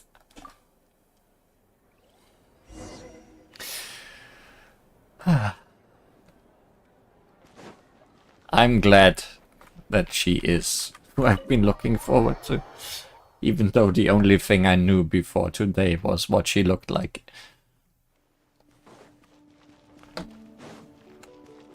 Off we go.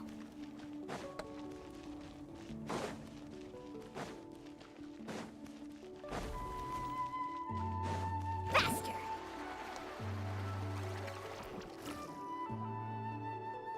Well, great view, right? I love coming here by myself. Well, we came with you this time. Wow, it's beautiful. Thank you for bringing us here. You're making me want to cry. Oh no, what do we do? Please don't cry.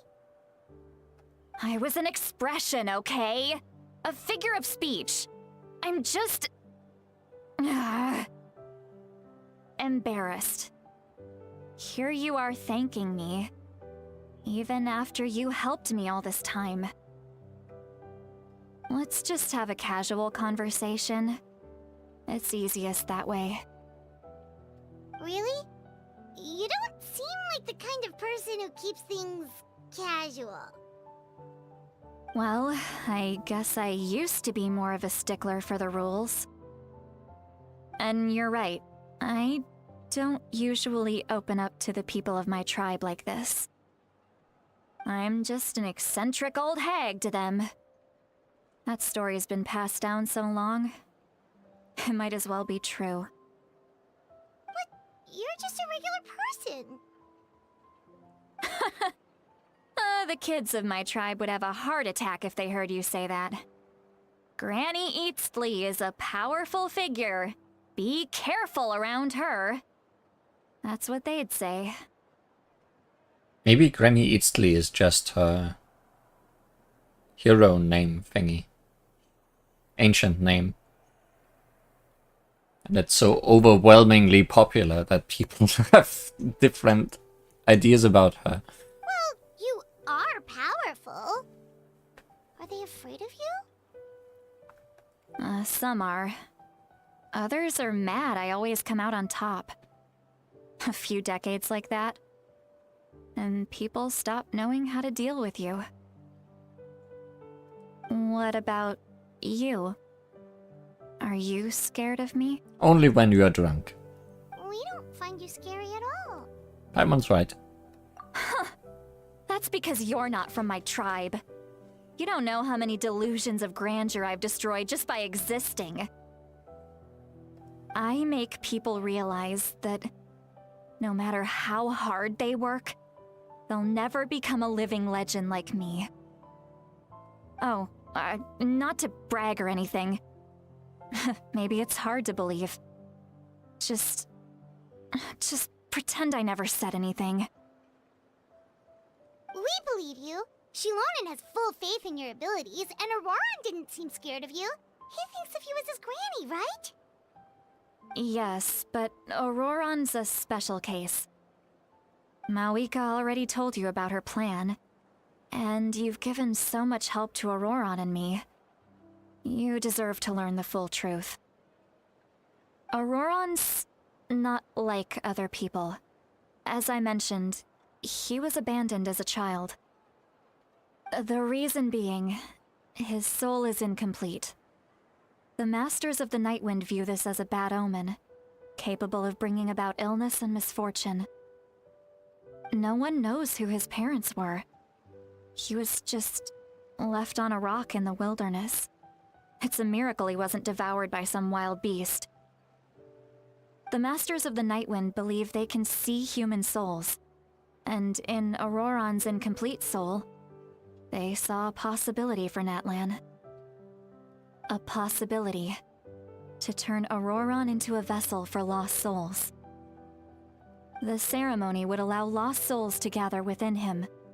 Auroran would then be sent to the Night Kingdom to return the souls to their rightful place, strengthening the ley lines and completing the ceremony. Wait, that doesn't sound right. Sending a living person to the Night Kingdom. Wouldn't that just kill him? Now you see the problem. When damage occurs to the Night Kingdom, the souls held within disperse and remain adrift, unable to find a way back to the ley lines. This loss of souls damages the Night Kingdom even further. The ceremony can send back countless souls at once, which would benefit the Night Kingdom and the souls themselves. Of course, the vessel, Auroran, would be sacrificed in the process. I wasn't surprised the chief at the time came up with the plan. The ley lines were already in a terrible state.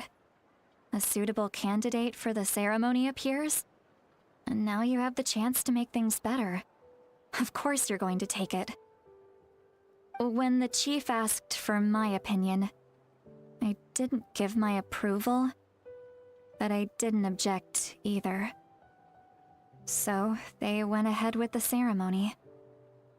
It failed, and Auroran escaped with his life. Pathetic, isn't it? By not objecting, I basically gave them the go-ahead.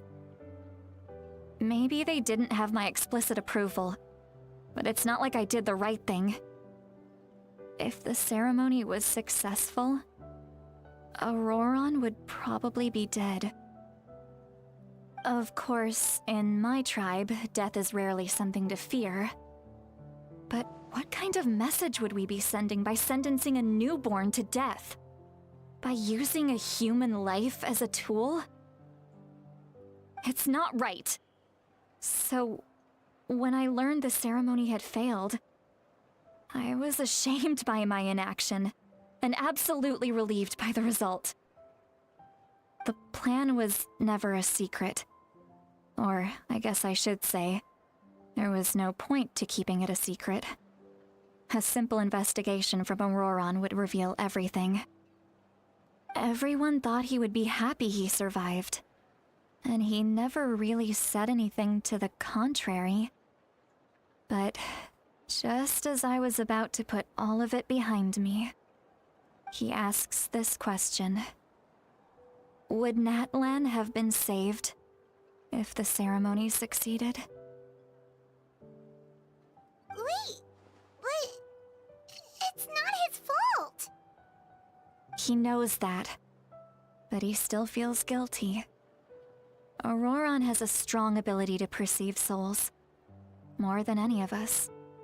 He understands just how dire the situation with ley lines has become.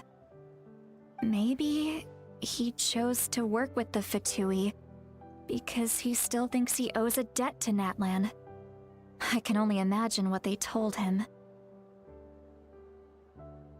Traveler, didn't the captain say he found a way to solve the crisis? Maybe that's what brought Auroron into this. Anyway, we can't just let things go on like this. We have to convince him to come back! Yeah, that should be our next step. You don't look so good, Lolly. Maybe you should head back and get some sleep. Probably drank too much. It's okay. The fresh air is doing me good. Okay. Forget that. I need to go home. I hit it a little too hard. Don't worry. You don't have to do any of this alone. You've helped me so much already. How do I even begin to thank you? By not barfing on us. Hey, we're friends, aren't we? Besides, you already said you owe us a favor, so you don't need to worry about us. Good point. Well, I'll go home and get some sleep. We can figure out our next move in the morning.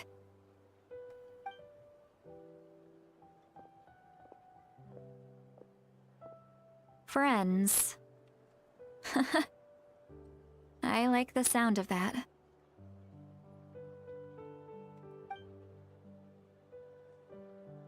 Auroron's probably back with the captain, don't you think? Yeah, we should tell the Pyro Archon what we learned. You mean about the backup plan? Do you really believe what the captain told us? She needs to know regardless. Yeah, you're right. We should just go to her directly. But she's probably asleep. We can find her first thing in the morning. For now, let's go to bed.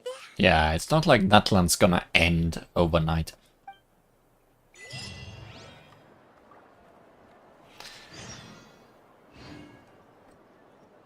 Flickering light splits in twain.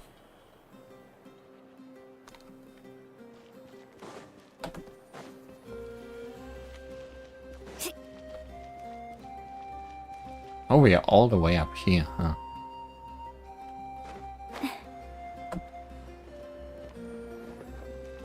Let's ride!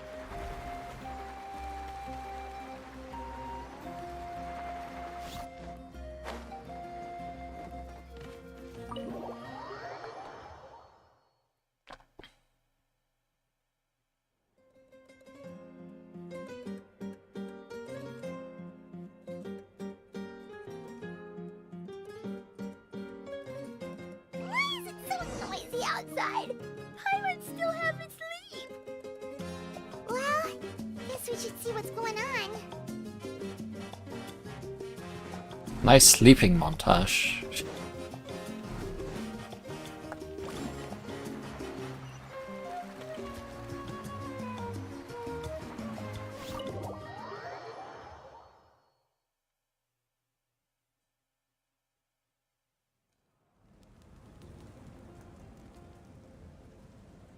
You're already here. I was just about to come get you. Wow, you're up early. That's impressive, especially after all the drinking last night. Let's not bring up last night. I'm embarrassed about the whole thing. Anyway, I was also woken up by the commotion. Looks like all the warriors from the stadium are on the move. I heard many areas have been attacked by the Abyss, including the Masters of the Nightwind. I need to head back right away. The Abyss attacked again? Are you sure you can handle it on your own? Do you need our help? I'll be fine. We also have the support of the warriors stationed at the various outposts. Given the quick response, things shouldn't get too serious. The stadium could always use more manpower, so you should join the forces here. What about Auroron? I'm done making excuses for him. He's not a child anymore. He needs to take responsibility for his actions. I was the one who vouched for him, so I need to report back to the Speaker's Chamber. I'll accept however they choose to handle the situation. Off with his head. But I should be able to convince them to let me go back to my tribe first to deal with the attack. As for the ancient name, once we handle this crisis, I'll talk to Shilonen right away. Don't worry, I never forget a promise to a friend. Be careful. I'll keep an eye out for Auroron as well. Thank you. Alright, I need to start heading back. She left in a hurry. The situation must be really serious. Oh, looks like a lot of people are heading to the stadium. Let's see what's going on. It's a stadium? What could possibly happen at a stadium? Off we go.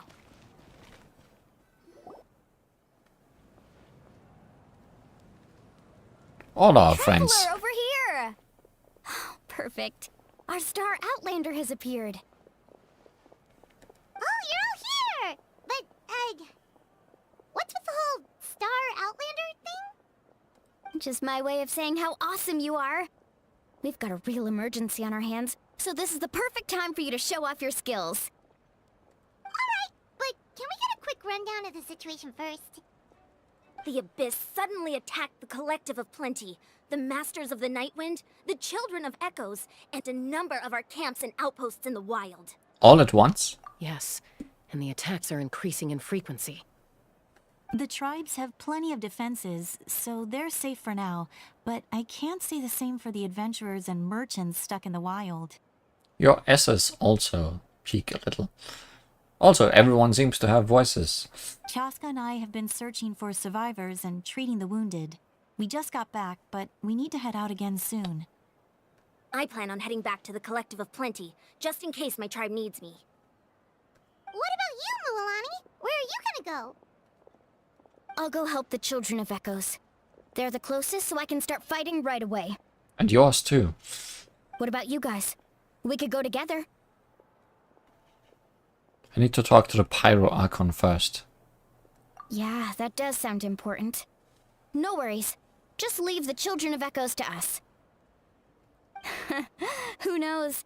Maybe yours truly will have the Abyss on the run by the time you're finished. That would be pretty great, actually. I hope my tribe gets through okay. It'll be fine. Your tribe doesn't do all that bodybuilding for nothing. Let's part ways here for now. And most importantly, be careful, everyone. Oh, and some of us need to avoid getting contaminated by dangerous-looking substances. That will make my job a lot easier. Koichi, do we really have to do this now? It's alright. She's just looking out for everyone. Alright, let's hurry up and talk to the Pyro Archon so we can help the others. Sounds like a plan, Paimon. Oh, right here. Good. Convenient. Oh, it's you two. As you can see, things are not looking good right now. People across Natlan are in danger. Look, I'm very interested in your recent adventures, but this is not a good time. So we'll have to keep our conversation short.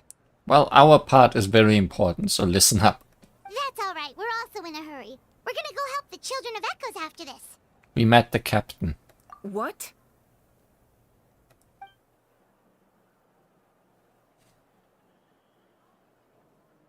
So he thinks my plan is too risky. He thinks I'm being stubborn. Well, is it true? Can the Gnosis do what he said?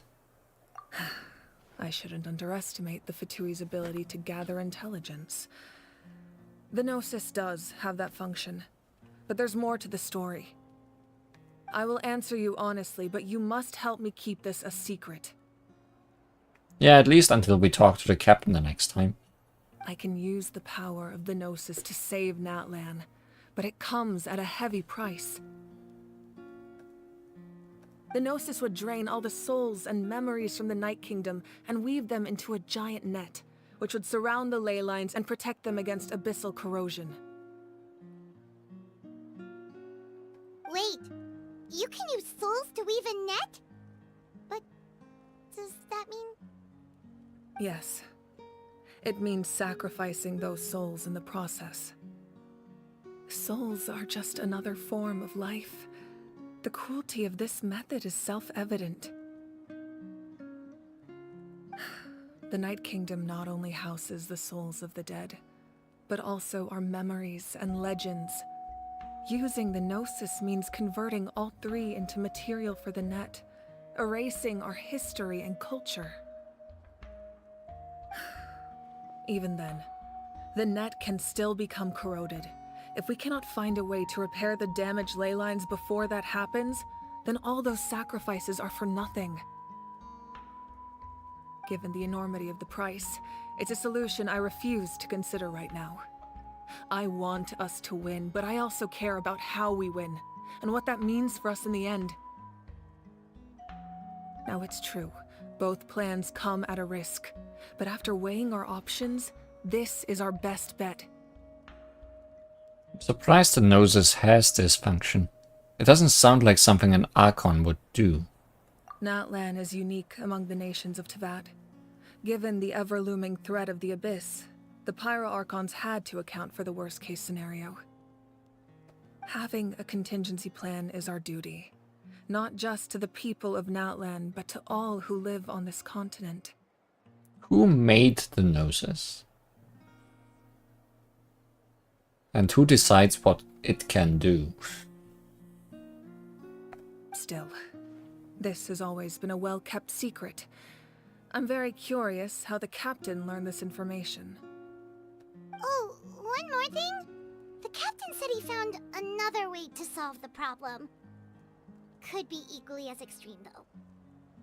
Without the Gnosis, he should have no other option. But I see no reason for him to lie.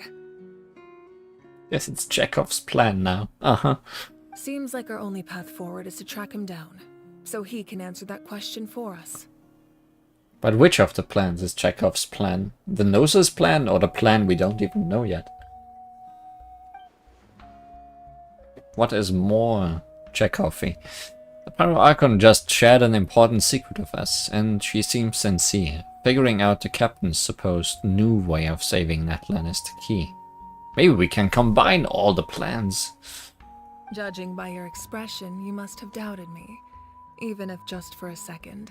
Maybe a little. Not even a little! We would never... Wait, what are you talking about, Traveler? Fatui, Archons, everyone's having their own plans. Just as expected. I appreciate your sincerity. And everyone has worked against us before, so... Maybe it was out of caution, anxiety, or simple curiosity, but know this. No matter what, our goal remains the same. We both want to save the people of this land. So now that you have your answer, do you still doubt me? Not at all. You scared Paimon. You've really got a lot of guts, Traveler. That's a good thing. Oh, and feel free to call me Mawika. It's what all my friends call me, and I like it that way. As for the captain, the intelligence officers we assigned to the Fatui should be back soon. We'll get our answer then. That's great! Sounds like we just have to wait a little longer. Are the current attacks the beginning of the real disaster? Not just yet. Even though the Abyss is attacking several locations at once, I'm confident the warriors stationed in those areas can handle it. Don't worry. I just need to finish coordinating our available manpower, then I'll take a small team to handle the difficult locations. Wait, you're going to fight in person? Didn't you give up your power? That's true. I'm far less powerful than a god in my current state. But don't forget, I was an experienced and powerful warrior before I ever became the Pyro Archon. No matter how you look at it, my duty is on the front lines. I'm sure you're an inspiration to all your warriors. I just think there's strength in numbers. If the people feel emboldened, that's just a bonus. Anyway, even if we respond to these threats in time, it's not a permanent solution in the long run. I've considered moving my people to other nations, but given their close connection to the Night Kingdom, a forced evacuation would have devastating consequences. I've told the chiefs of each tribe to strengthen their defenses and advise people against leaving their settlements. Now, I just need to find the right time to disclose the true nature of the crisis to the people of Natlan. Paimon's a little worried about how people will react. I think a lot of people will join the fight. Yes, but that won't be the only response. In any case, that's for me to worry about. I'll let you know when we have more information on the captain. Alright, we should head out. Maybe we can join up with Moani. She can't be too far ahead. Yeah, let's go. Stay safe, Marika.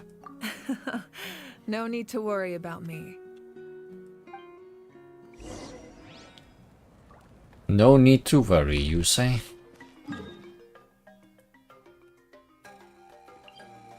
But that's the words that make me worry most.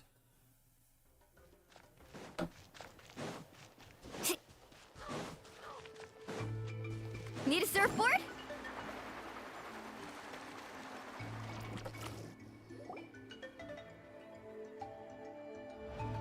Quick, over here! To safety! Kachina, how many people do you have left? They've all made it out.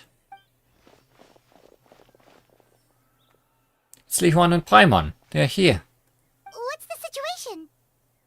There's a trapped caravan that needs our help. We need to rescue them as soon as possible. We'll go together. I'm coming too.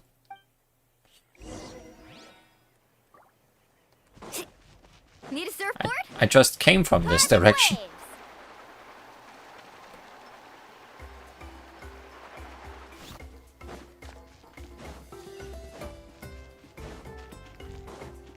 Off we go.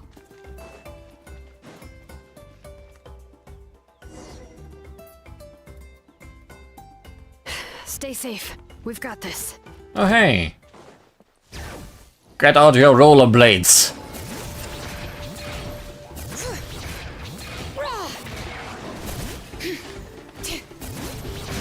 Letting brave names echo. Drilling down! Catching at the flame!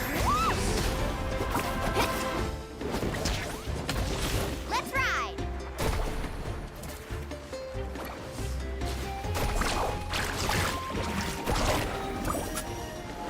All right. I really thought I was done for. I can't thank you enough. Don't worry about it. We're just glad you're okay. Let's see. Your goods look fine too. Guess the Abyss isn't after Mora.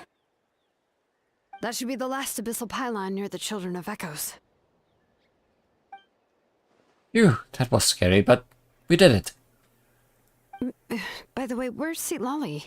I thought she would come with you. The Masters of the Nightwind also got attacked, so she went back to help her tribe. She said we can deal with the ancient name later. Yeah, that makes sense. The attacks are more urgent. We'll never get to the name. Alright, this isn't a good place to talk. Let's head back to the tribe.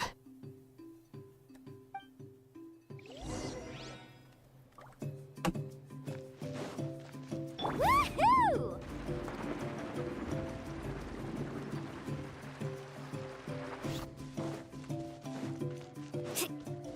Need a surfboard? Carving waves! Looks like a few people were hurt after all. Oh, I should have got here sooner. The Abyss threw a lot at us at once. I rushed out as soon as I heard the alarm, and there were already so many monsters. Before long, Kachina brought over a whole group of warriors, and just like that, we destroyed several pylons as a team. I wasn't in charge or anything, we just happened to be together. Still, I think this proves that camping in the wild was a great idea. That's how we were able to respond so fast. Sleeping on the wet grass was pretty uncomfortable, but it was worth it. I don't mean to be negative, but the situation is not looking good. You mean the situation in the Night Kingdom, right? Yeah, I feel the same way. We've managed to keep it a secret all this time, but more and more people are realizing something's wrong. It's impossible not to feel anxious when things are getting worse by the second, and all we can do is wait. We still don't know when the final two heroes are going to appear. That just means we need to buy the Pyro Archon more time. Keep pushing, everyone. Every battle is worth something. You really are an eternal optimist, Mualani. You always find a way to cheer people up. Why, thank you. I guess it's one of my better qualities. I learned a few things you should know. Let's just share that with everybody, no? So, specifics aside, the Pyro Archon confirmed the Gnosis can resolve the crisis, but it comes at a huge price. And somehow the captain finds out about it, goes to fight the Pyro Archon, and calls her out for having a solution but refusing to use it. Honestly, if he has the same information as us, I can't really blame him. It's probably because our plan is so risky. We don't even know if the 6 heroes will reunite in time. We talked to Moika before we left the stadium. According to her, the cost of the captain's plan is too high. And, well, it makes sense. If that was truly the better choice, she would have picked it. Yeah, I trust the Pyro Archon. When I was upset about Kachina's disappearance, she was really sincere and patient with me. Plus, she burned down all those precious mementos for Kachina. She's already proven how much she values even a single person's life. When it comes to Natlan's survival, there's no way she would hold back. I agree. Maybe the captain weighed the costs and came to his own conclusion, but I'm sure we have different priorities. Life is important, but so are history and memory. I'm on Mavuika's side too. As the Archon, she can't tell us everything, but it seems like she wasn't holding anything back this time. The next question is, if the captain found a new way to save Natlan, how come the Pyro Archon has never heard of it? Yeah. And isn't he from Snezhnaya? Why would the Fatui want to save Natlan? I mean, that's not a fact. He's working for Snezhnaya, but he doesn't need to be from Snezhnaya. Like, Alecino was from Fontaine, right? Pretty sure. This is all super confusing. We still don't have enough information. Once we figure out what the Fatui are doing, we'll have our answer. Let's head back then. Moika said her intelligence officers should return soon. With how many Fatui there are, someone's bound to give something away. Sounds good. I have a few theories of my own. With a bit more information, we just might get to the bottom of the whole thing. And Wanderer / Horai was built in Inazuma, I guess. Want to join our garrison, Mualani? I was just about to ask. Count me in. If I was just a bit faster, we could have prevented a few people from getting hurt. People who could help us in the next battle. It's all a chain reaction. Then you should go register right away. It shouldn't take long. Everyone's looking for people. Register? Nah. I'll just follow you around. You know, go where you go, do what you do. Okay, but then you have to follow my orders. You got it. I just don't want to make the trip back. It's so far. Alright. See you all later. Let's get together and celebrate once this is over. Oh, you betcha!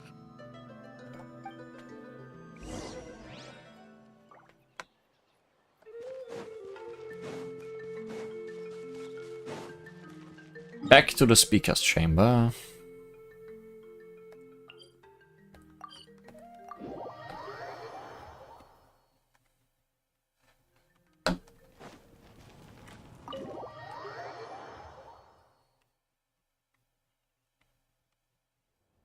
Marika! Oh, Chatsuka and Koichi are here! Wait, are you okay, Koichi? I'm fine. No need to worry. They ran into the Fatui while out on a mission and decided to follow them. The Fatui? Fatui wounded Chuyu? Calm down and let me explain. Here's what happened.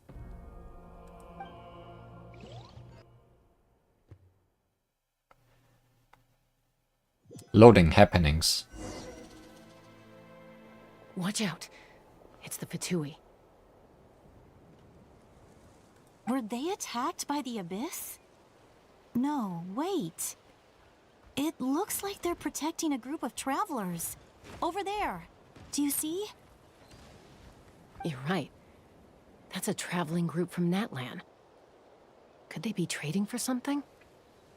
Let's keep observing for now. We're glad you're okay. Given the appearance of abyss monsters all over Natlan, you should cancel your journey and seek shelter at the stadium or one of the tribes. Thank you so much. I wish there was something we could give you. We don't expect anything in return. We were out on a mission and saw you being attacked. It was our decision to help. Can you Fatui not look as evil? That would help your image so much. If you truly wish to repay the favor, you can keep this a secret. If anyone asks, just say you were saved by warriors from Natlan. Oh, okay. We can do that. But... We're not asking you to cover up our activities. We haven't done anything illegal. Our captain simply wishes to remain undisturbed. Nonetheless, the decision remains yours. If we wanted to keep you quiet, we would have employed a harsher method. Got it. We'll get going now. Did you hear that? They mentioned a captain. Isn't that who the Pyro Archon is looking for? Exactly. We could be onto something big. Still, there was no trade. They were just helping people in need. I didn't sense an ulterior motive. I didn't believe the captain when he said he wanted to save Natlan. But based on what we just saw, it's possible he was telling the truth. Maybe we've been wrong about the Fatui this whole time. It's too early to say. Let's follow them and see what's really going on.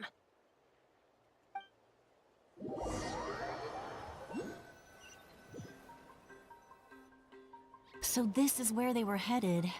Looks tricky. It's heavily guarded on all sides. Koichi, wait for me here. I'll go in and check it out. Oh, no you don't. How are you planning to get through all the guards? Look, I can use this terrain to my advantage. With our tribe's special way of getting around, I doubt they'll see me coming. We still can't see anything on the inside. What if you can't find cover? You won't have anyone to watch your back if you go in alone. The more heavily guarded the location, the more valuable the secrets. Even if the captain isn't here, we can still figure out what the Fatui are planning. That intel is worth the risk. Fine. You're not gonna listen to me anyway, so let me come with you. That's even more risky. You've been running around saving people for days. You're already at your limit. I'm confident I can protect myself. I'm not sure you can say the same. At least right now. I can. You really believe that? Fine, don't believe me. But you can't honestly tell me infiltrating a heavily guarded Fatui hideout all on your own sounds more reasonable. You know, growing up, even if I insisted on doing something, it never gave you any trouble. I'm not sure you can say the same. Are you two always fighting? All right. If we start arguing, this will never end. We can't let this opportunity go to waste. Ah, haha. Guess that means I win. Don't worry, you're not the only capable young person from our tribe. I can handle this. Spoilers, she didn't handle this. Alright, same plan as usual.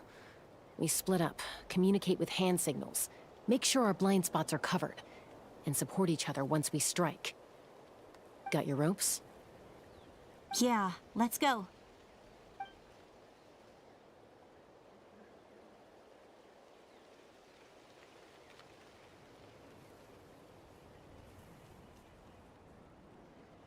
Good thing your hat doesn't stand out.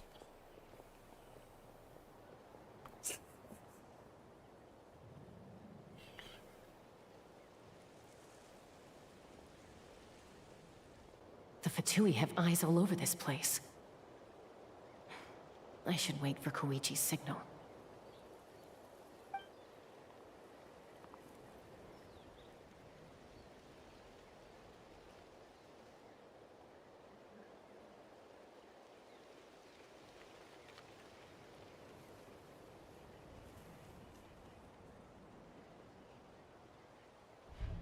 Now.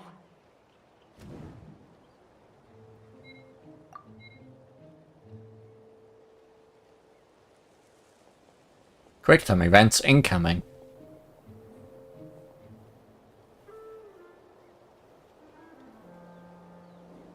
Not sure how many chances I'm gonna get. I need to act.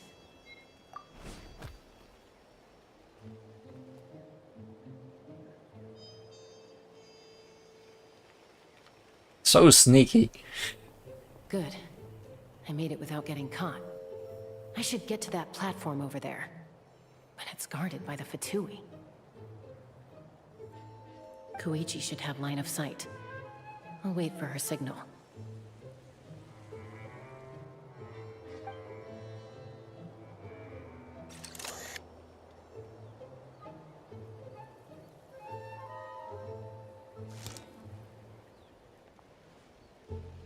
That's it. Now's my chance. Quickly approach the area underneath the platform. That one's not a quick time event.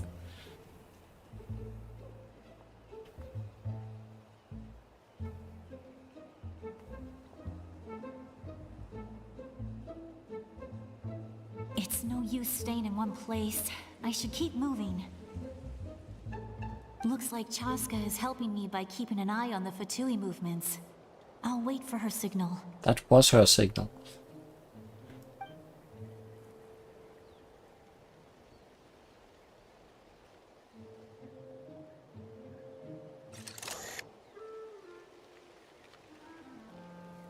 Time to move.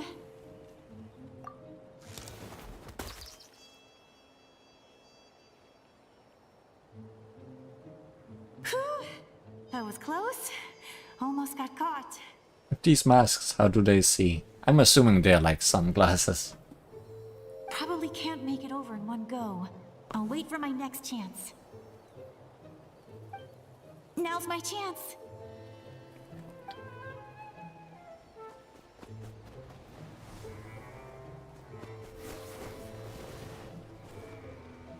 I made it!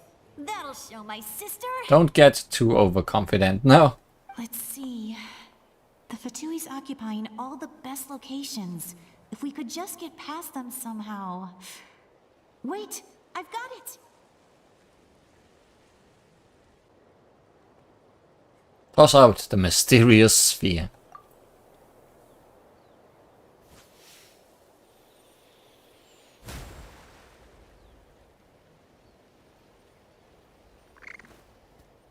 Oh no!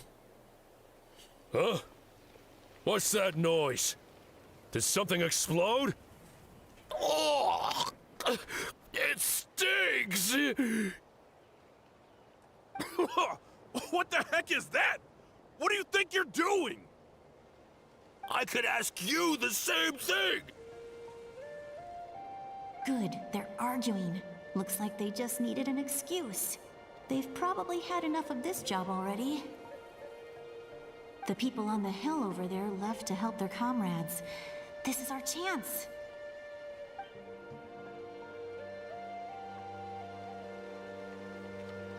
Come get me, Chaska. I hope she gets this hand signal. That's Koichi's signal. Smart idea. Alright, time to move. Give me your hand, quick. Coming! I checked, and this way is completely clear. It should lead us to the deepest part of this place.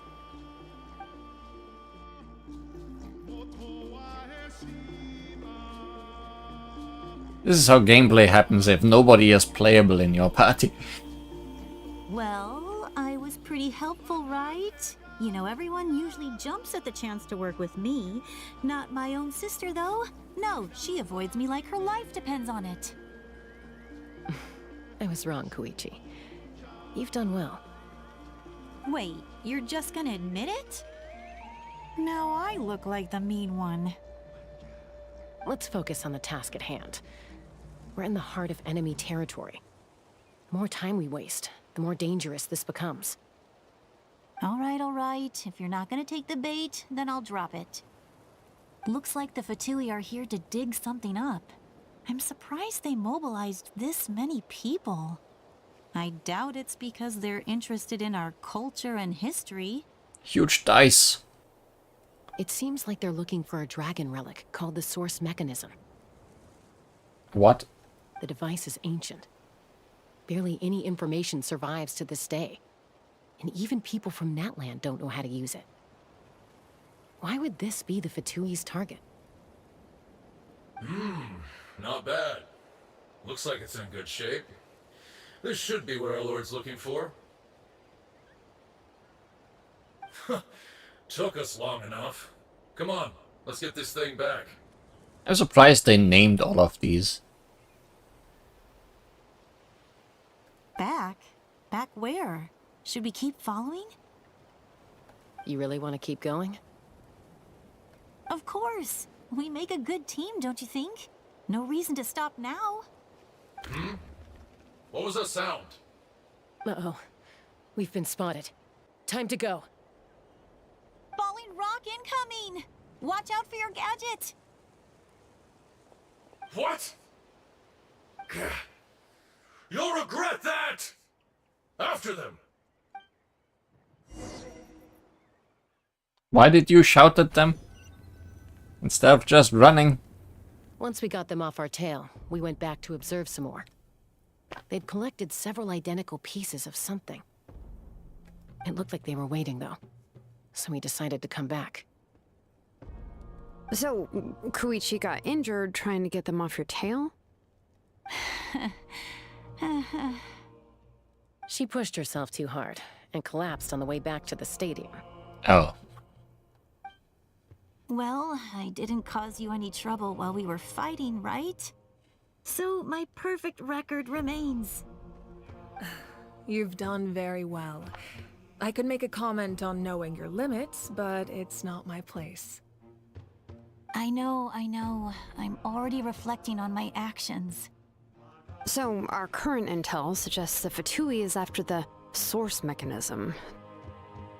The device is a complete mystery, even to us. What does the captain want with it? I have no idea. But it's safe to assume the device could serve a similar purpose to the Gnosis. Shilonen, I need you to gather every scholar in Natlan familiar with the secret source. Yeah, I'll get right on it. Thank you both for your hard work. Koichi, it's time for you to get some rest. Oh, and there are gifts from your patients waiting at the speaker's chamber. It's not the secret sauce, it's the secret sauce. They want to make a really good spaghetti. I prepared a small gift of my own as a token of gratitude. I'll send it to your home along with the others. Or borscht. My patience. That's so nice of them. Guess that means I'm doing something right. You don't need to give us anything, Archon. We were just doing our duty for Natlan. I should take Koichi home now. Well, if Koichi doesn't want her favorite Saurus crackers, then... I accept. Thank you, Archon. What am I gonna do with you? There's some for the rest of you as well. They're one of my favorites too, so don't be shy. I'll start investigating the source mechanism right away. If I learn anything, you'll be the first to know. Yummy snacks!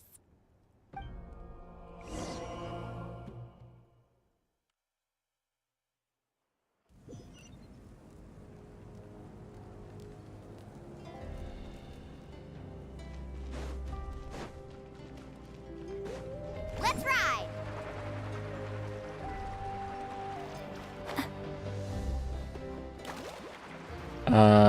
Okay. Seems I was going the correct-ish way. By jumping down.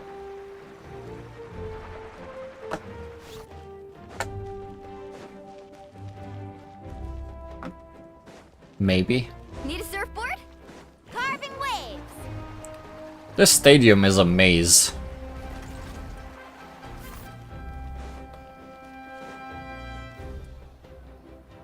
What's next for you two? I'm taking Koichi home. With our parents there to keep an eye on her. I can make sure she actually rests. Hey, it's not like I'm some kind of prisoner. I'll be fine in a day or two. There's no need to go all the way home. That's what you always say. Everything's no big deal until you collapse. What if the Abyss attacks again? You're saying if I let you rest in a hotel, you're not gonna rush out the minute you hear the alarm? I won't. Triple promise I won't. Mm-hmm. Fine. On the off chance something like that were to happen, I might. But I'm a doctor. I have a duty to help people in need, no matter how hard or tiring the work gets. We need you, so you need to look after yourself too. I guess you're right. But I don't have to like it. This reminds Paimon of when we first met. Except you were the one trying to stop Chaska from doing something dangerous. I'd do the same for anyone trying to put their life in danger. As a doctor, I don't want people to get hurt because of a rash decision. Then try to see things from my perspective. You clearly want to protect your patients. So can't you understand why your own sister would feel the same way about you? The two of you are the same, you know? I disagree. I understand the risks and costs of my decisions. Who wants to be like her? Overconfident, always making excuses when things go wrong. That's just not true. You think I don't have proof? I think we should just leave Paimon. Okay, don't get into another fight. Just pretend Paimon never said anything. Don't worry, Paimon. You didn't do anything wrong. Arguing is just how we communicate. Neither of us really takes it to heart. Plus, I guess we are similar in some ways. Maybe I rush into things without thinking, but I learned that from her. We're family. I can't help it if my older sister is a bad influence. Okay, you don't have to put it that way. So, you're all good now? This is probably normal for them. Neither of us are really the type to back down, so we'll always have our differences.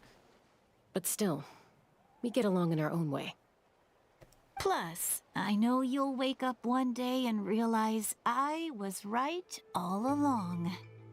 I just need to wait. Be my guest. Come on, let's get you home. See you later, Traveler and Paimon. I'll be back once everything's settled at home. There's no rush. rush. At least grab a nice meal with your family. See you later. Bye, you two.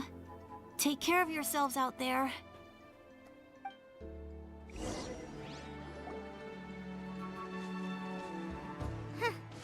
Those two will probably make up for real at some point, right? Nope. Well, we've learned a lot. Let's go over everything that we know so far.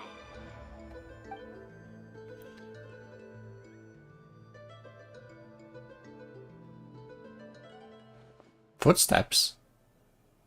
Sitlali. Ahem. Sorry for popping up out of nowhere. Again. Why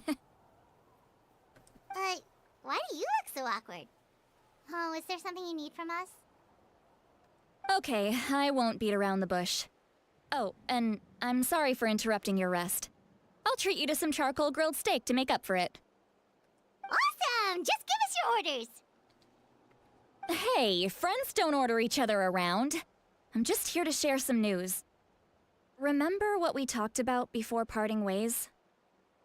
Oh yeah, you mentioned how Auroron has always wanted to save Natlan, and something about his soul being fragmented. Paimon and the Traveler discussed it after you left, and we think Auroron is probably back with the captain. What do you think? I agree with your hypothesis. And just now, I confirmed it myself. Auroron came back. He helped the Masters of the Nightwind defend our camp. What? He came back? Did he say anything? I told him to give up whatever he's doing, but he refused. He said they're just one step away from success, so there's no way he can back out now. Apparently, he came back to fulfill his duty to our tribe. When he left, he said it was because he still has a duty to Natlan as a whole. I'm surprised you let him go at all. I had to prioritize my tribe. Besides, the situation was intense. I couldn't focus on outside and inside threats at the same time. Plus, he was on guard. He knew I would try to go after him, so he made sure to keep his distance. I kept an eye out for a good opportunity, but it never came. All these years of calling me Granny, and I couldn't do a single thing for him in the end. Don't say that! Your tribe all raised him together, right? That couldn't have been easy. You're right. Seeing him come back reminded me of when he was little. Running around the tribe, dropping by random houses right and left. He's not only a child of the Masters of the Nightwind, but a child of Natlan. It's only natural for a child to want to do something for their family. Our S's are not clipping in this conversation. I guess this one was recorded earlier. Besides, Auroron is my apprentice. He might have a few tricks up his sleeve, but I guarantee I know every single one. Wait, what are you saying? Look. I'm looking. Remember how I said Auroron's soul is fragmented? This is the talisman I created to keep it stable. Shouldn't it be with him? And this gem is what makes the talisman work. It just so happens that Auroron is due for a gem replacement. Since I can't get close to him, I put the new gem in a supply bag and asked Aoife to bring it to him. Aoife again. You guys know Aoife, right? No? Well, he's a pretty famous vet around these parts. He's always bringing me all sorts of things, and he happens to be very good friends with Auroron. Aoife doesn't know what's going on, so he agreed, no questions asked. Auroron would find the gem as soon as he opened the bag. He knows how important it is, so I knew he would make the switch. He probably suspected that I tampered with it. But here's the catch. The trick is on the bag. The moment he touched it, a portion of his memories were copied onto the old gem, which he no longer needed. That's amazing. You can do something like that? Most people can't, but I can. That trick he used to bring you to the Night Kingdom isn't anything special, by the way. My technique is much more subtle. he won't notice anything. So in other words, we have a whole backup of Auroron's memories in this gem! Isn't that kinda against his privacy? Oh well. The kid thinks he can take me on? Like I wasn't the one who taught him everything he knows? That's amazing, Seat Lolly. Let's take a look right away! Once we get to the bottom of this, we can finally track him down. I know he thinks of me as his grandma, but do you think he'll get mad at me for this? You can be honest. You are reading his diary, Grandma. Huh, that's a tough question. Paimon doesn't have a grandma, so she's not the best person to ask. It's possible. Families disagree sometimes. But as his family, you have to do this. To be honest, I've always doubted my ability to look after him. I didn't stop the ceremony all those years ago, and now I'm useless again. But if I stop here, it will haunt me until I'm 500 years old. Every night I'll wake up in a fit of anger.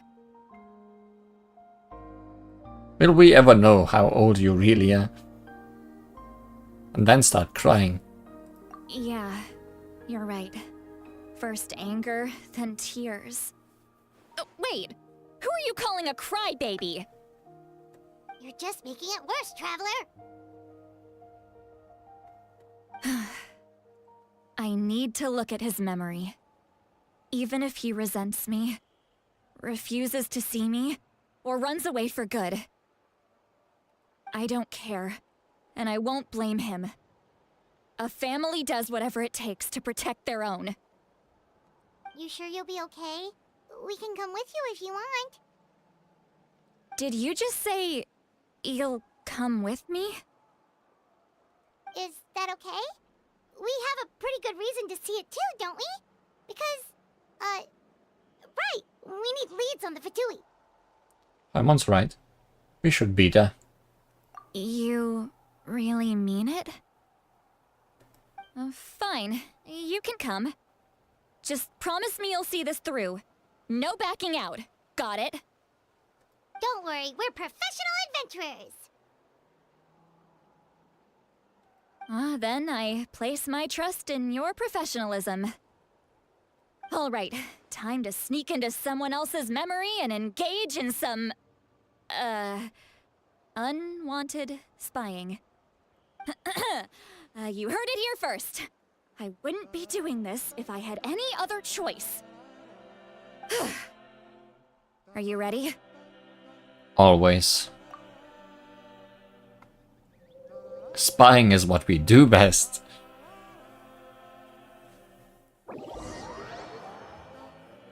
Spying loading screen. Radishes! Look how good you're doing. You'll grow into nice big radishes in the future. Ah. He's the best.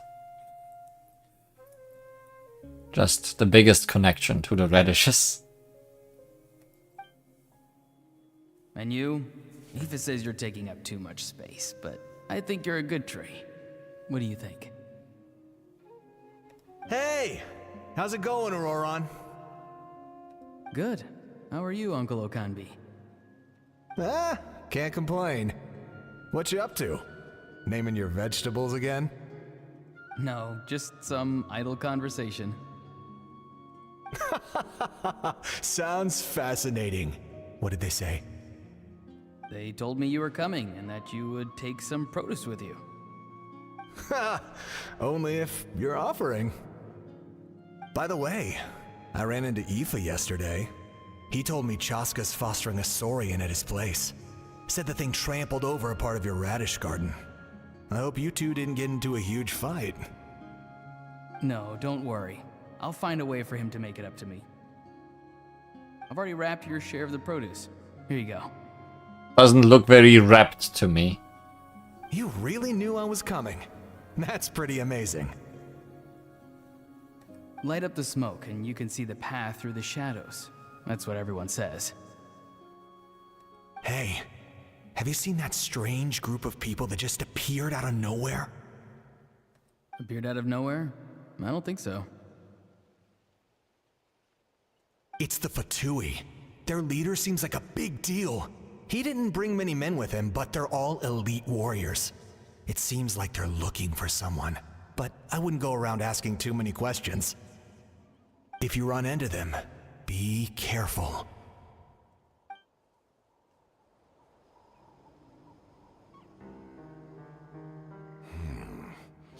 You're from the Masters of the Nightwind, are you not?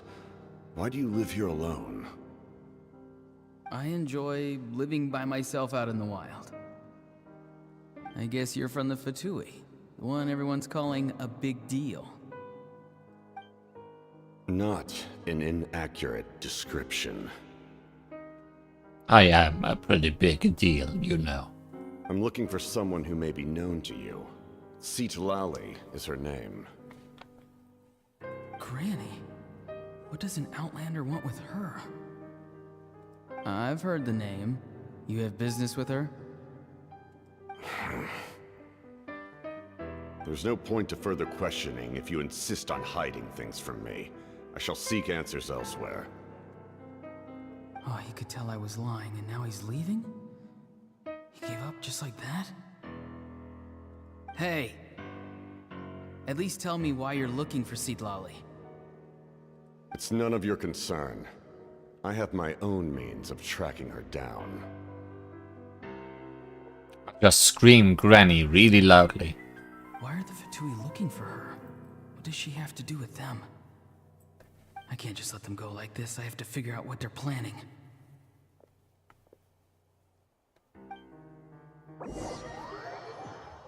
Spying loading screen.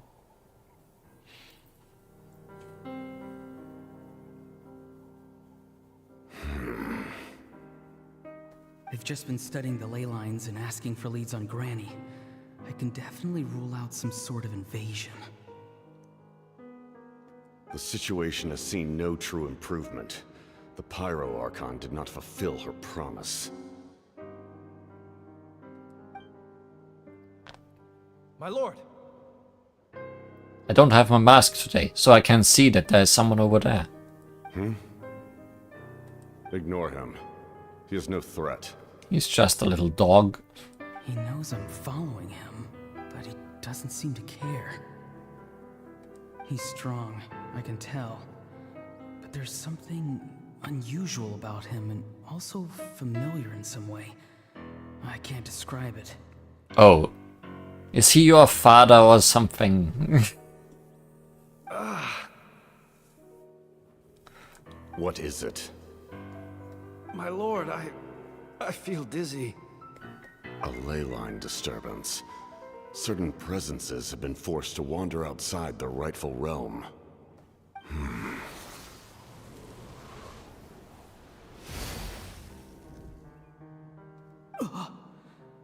That was a spell from the Masters of the Nightwind. How did he know that? Is he sending those escaped souls back into the ley lines? Yeah, he does feel like he is from Natlan. How did he do that so easily? Soulfaring is supposed to be extremely difficult. This could be related to why he's searching for Granny. I feel much better. Thank you, my lord. I think this is the exact same thing that Citlali did to us when she saw we had some soul dust on us. Think nothing of it. Stay vigilant and continue to gather information. The Abyss could attack at any moment. If you notice any irregularities, assume drill formation and be prepared to fight. There's a granny, there should be a grandpa, I guess. Oh. However, there's no reason to over-engage. Information is our first priority. Yes, sir. Why are the Fatui fighting against the Abyss? Do they really mean us no harm?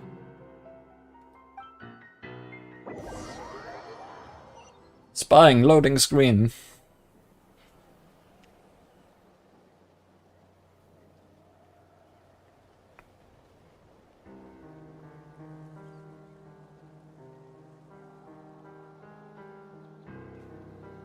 I've been following him this whole time and still they ignore me? Do they really not care? Or is this why he then saves him? It seems like his subordinates refer to him as the captain. Never heard of him before. And now he's headed to the stadium. That's unusual. Oh, what is he gonna do? You two, with me. Everyone else, wait here as instructed. Send word to the other teams to retreat immediately if this fails. Yes, sir. He's going inside? But the Pyro Archon is in there. What does he want with her? Forgive me, my lord. Allow me to check one more time. Do you truly wish to do this? The time for idle observation is over. It now falls on me to act. This nation is out of time. Yes, sir.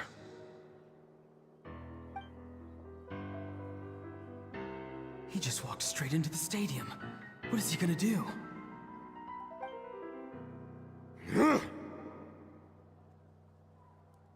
Just a little bit of a rumbling.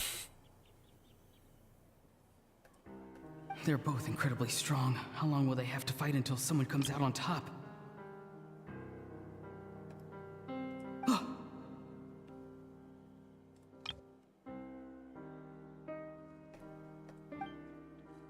Wait, this feeling. Just like the other day near the ley lines, it's faint, like a soul's trying to escape. Where is it coming from? Is that why he's looking for Granny? If he dies here, then all clues will be lost. I can't let that happen. Or maybe he is just a soul in an armor.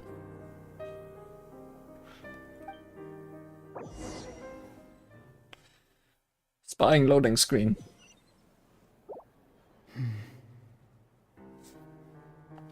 As for you, I must confess, I did not expect that little trick of yours to save the day. No matter how dense the fog, as long as the sun remains, we cannot turn day into night. She could have dispelled it. She simply chose not to. You don't have much time, and you're injured on top of that. What do you plan to do next? I'm beginning to see just how useful you may turn out to be. You heard something from here, didn't you?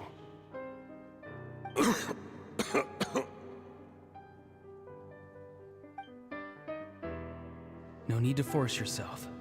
I've never seen anyone match the Pyro Archon in battle before. I didn't expect you to intervene at such a critical moment. You know I've been following you. Why didn't you stop me? When walking in the forest, it is only natural to encounter wild beasts. However, not every beast has the courage to come out and bite. And yet, one of those very beasts saved your life. Then speak. What do you want? I didn't save you because I wanted something. My soul is more perceptive than others. I can sense that the ley lines are extremely weak. I don't know what the Pyro Archon is planning. Can she really save us?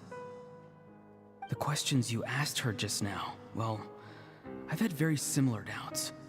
So I felt like I had to help you. So, you can tell the truth. That was quite a reckless decision to make. I'm not sure you realize that. There's no turning back for me now. What I did back there is going to get me in a lot of trouble. You attacked the Pyro Archon in broad daylight, and I used my spell to save you. A single glance was likely all it took for her to recognize my tribe. So, we're in the same boat. Seem to care little for my thoughts on the matter. It's too late for that. Start from the beginning. Why are you looking for Citlali? Do you know her? Explain your relation to her first. I know you two are acquainted. It was obvious the moment I mentioned her name. Citlali is my elder and my teacher. She taught me everything I know. It's my duty to protect her. If you truly wish to protect her, you should have let me perish at the Pyro Archon's hand. Yet, you chose otherwise. Do I really need to tell you what that means?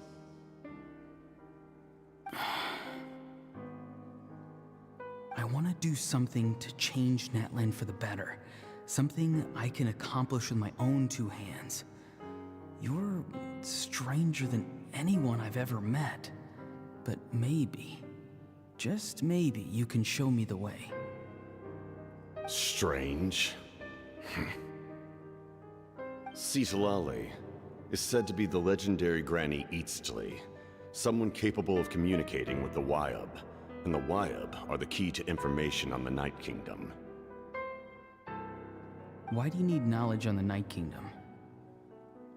That is not something you need to know. Don't forget, I saved your life. Do you not believe the Fatui capable of betraying a debt? People can lie, but souls cannot. I can tell there's a weight to your soul, a sense of justice. You may not live among your tribe, but you certainly know their tricks. I apologize for my rash judgment. You are more capable than I imagined. He might not be a moron. Let's go. We'll see if you have what it takes to join my plan. The root problem. Why do we not get the part of the memory where he explains what the plan is? By reconstructing the ley lines themselves.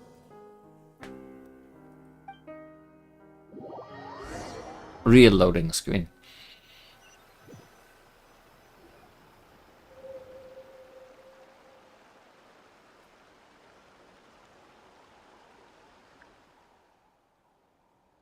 Gasp. Woo! Traveler, Paimon. Are you two alright? Paimon's fine, just, a little dizzy. I'm fine. Are you okay, Citlali? Of course. I'm so mad at him. This is her angry face. There we are. After everything, he still can't let go of the past. I can kind of understand how he feels. For some reason, he thinks he owes something to the people who cared for him. Stubborn, self-righteous fool. Where's that gonna get him? Now that he's all grown up, he thinks no one can tell him what to do? He thinks he can just run away whenever he wants. Yep. I'll show him.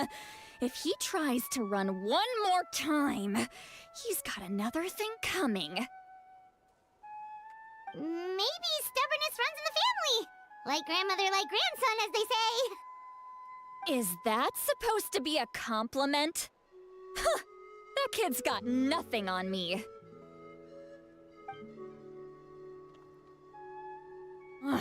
Anyway, back to what we just saw.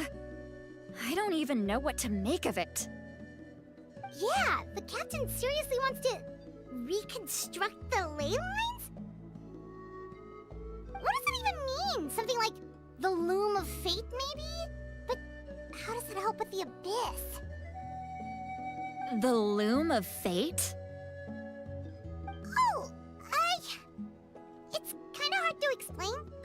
Basically, it's a device from Conrio that has unbelievable power. Anyway, if he really wants to manipulate the ley lines, everyone in Natlan will be affected. Oh, this is big. He's serious. It lines up with everything he said before. He tried to seize the Gnosis for the same purpose. Which means the captain has been honest from the very beginning.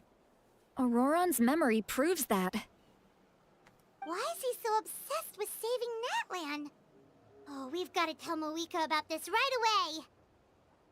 Yes, she needs to know about this. Okay, now. Let's go.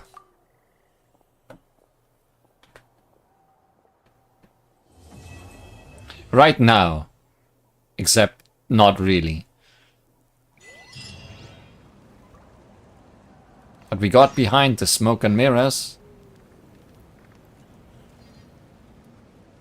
And that unlocks Act 4.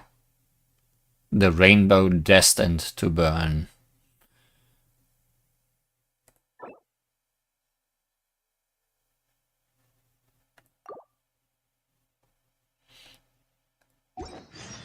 You can only do so much on your own, but with a group, anything's possible. But that's no longer for today. Because if that's another 3 hours, then that's certainly not gonna work out.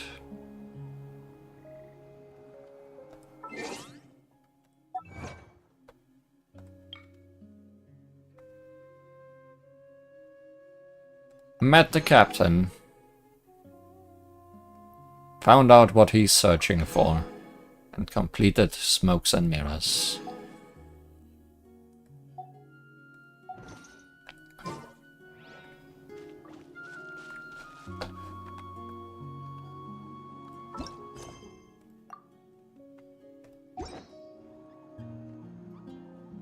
And I guess we'll find out more about these plans next time. Didn't catch 100 animals though. Maybe someday. Maybe someday I will go catch 100 animals. I'm quite a bit off.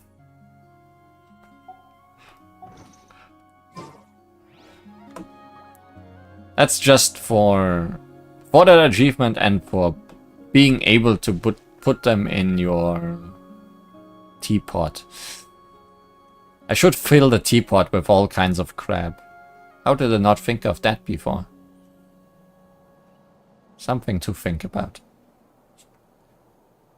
See you in the future, when there's certainly more crab.